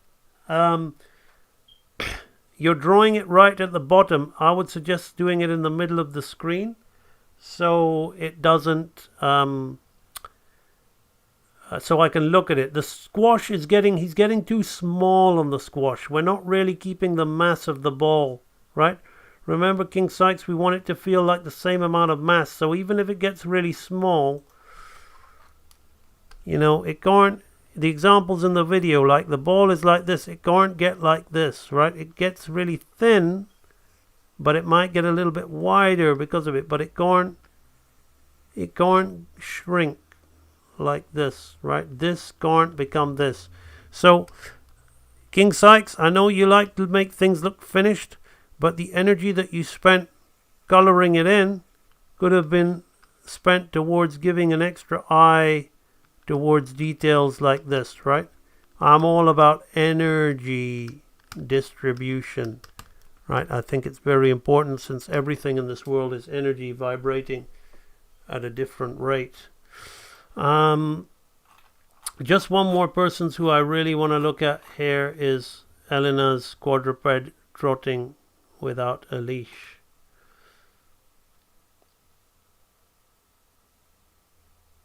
Very good.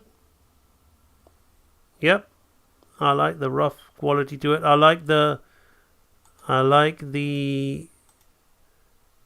turning of the hips. And there's a little bit of a... No, there isn't. That's good. The anatomy of the joints. The anatomy, the swinging counterbalance of the torso and the hips. The head. The neck is telescoping a little bit, but I don't care about that too much. I actually really like it. It's got a lot of energy to it.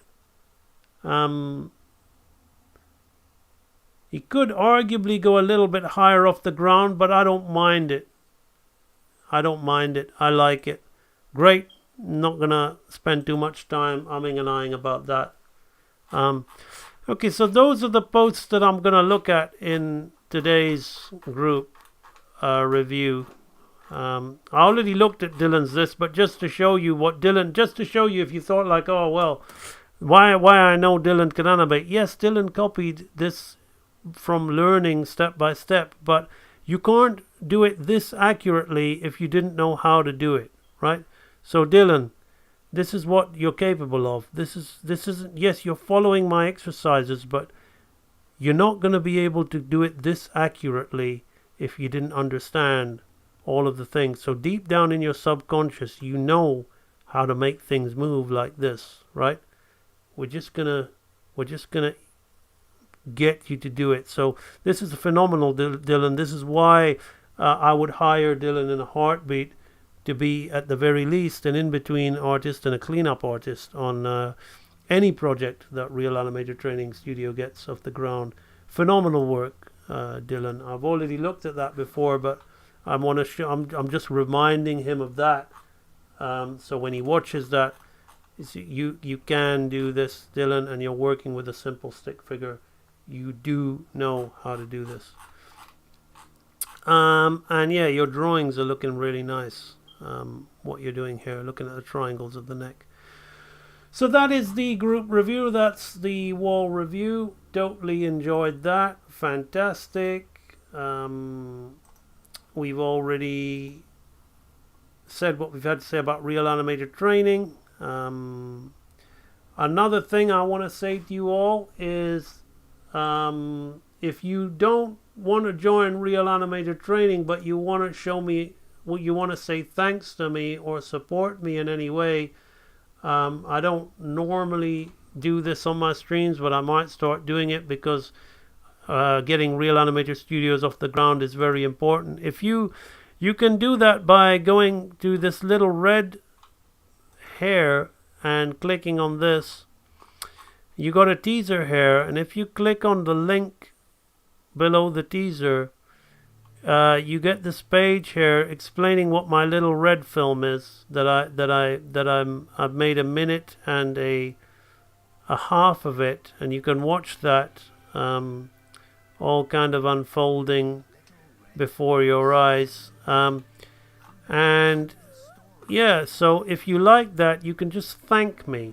So you can either give me £1, one Great British pound, thanks for entertaining me.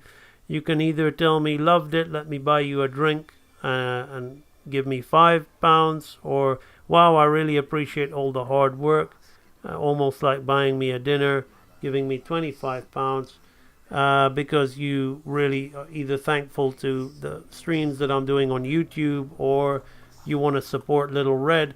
Any kind of donation I get will go towards helping making Little Red a reality. So it would be very much appreciated, or you can donate your custom amount.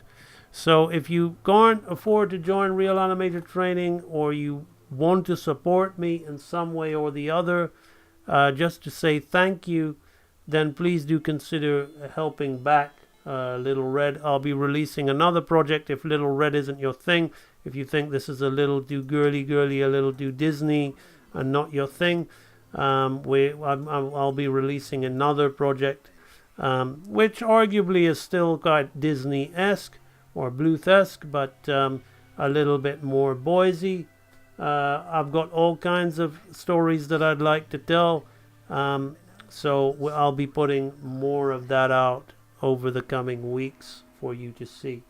Okay, so that's that. Just a reminder, we did a head turn of this guy in today's streams. I do like that. I feel good about that one. And I'm going to quickly come on to the chat.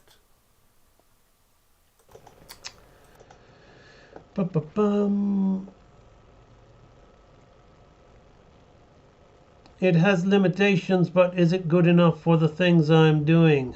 I don't know what you're talking about. I used to do it on loose paper. I still do. I have a light box. Paper is the best. Paper is how you know, paper is, there's no nonsense. You're not fussing about. Paper is just you and the animation. You're not. The problem with a lot of beginners is you think somehow that you're not special and the toilet that you're sitting on. This is the mentality. But I'd like you to take your head away from the animation software and put it to the toilet, right? You're going to take a shit in the toilet. The shit's coming from you. You need the toilet to do the shit in, otherwise your house is going to be an absolute stinking mess, right? The toilet is important. It does what it needs to do. But everything else is coming from you. You're giving it your all, right? You're giving it your very best, right? You're really putting a lot of heart into whatever you're doing on it, right? So when it comes to your artwork and your animation, suddenly people think the toilet is the be all and the end all. That's the thing that's going to make it special. That's the thing that's important.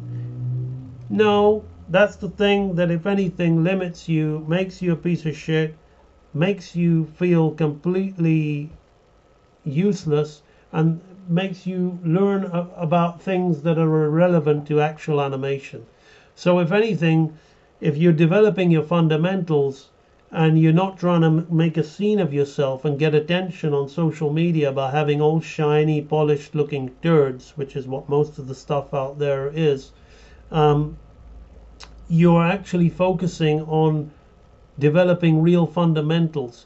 You don't watch unless you're Edgar Degas, you don't go and watch the ballerinas stretching to see them. You go and watch the ballerinas performing their ballet.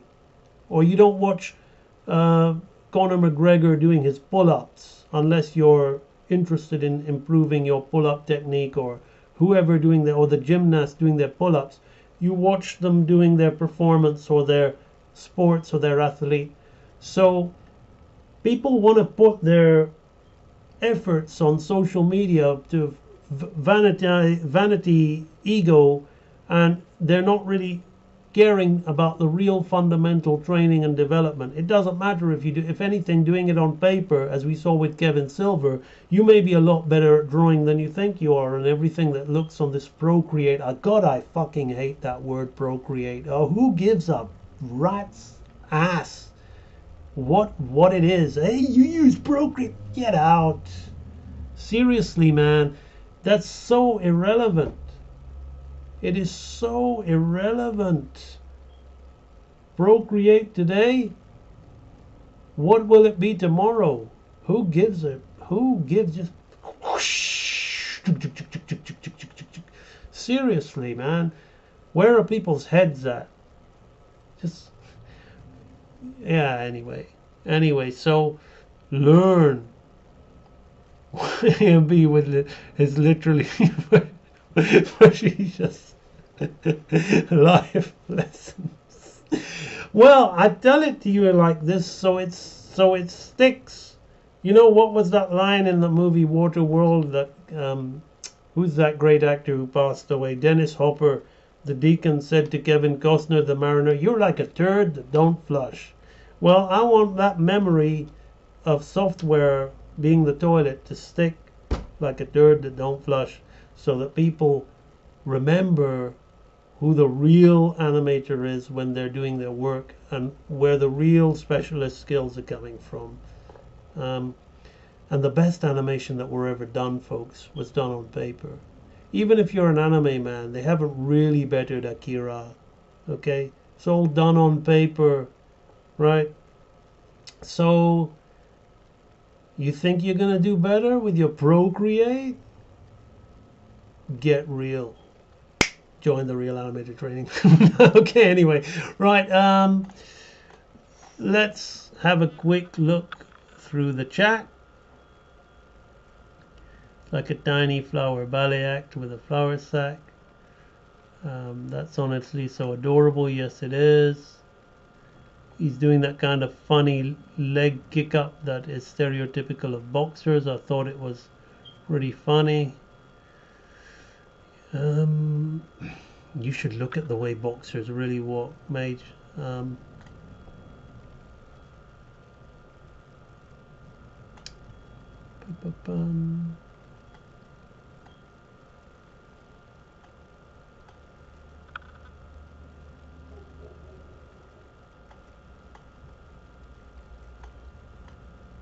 Cat and double mic. I'm just seeing if there's anything in that you guys have said in the chat that catches my eye.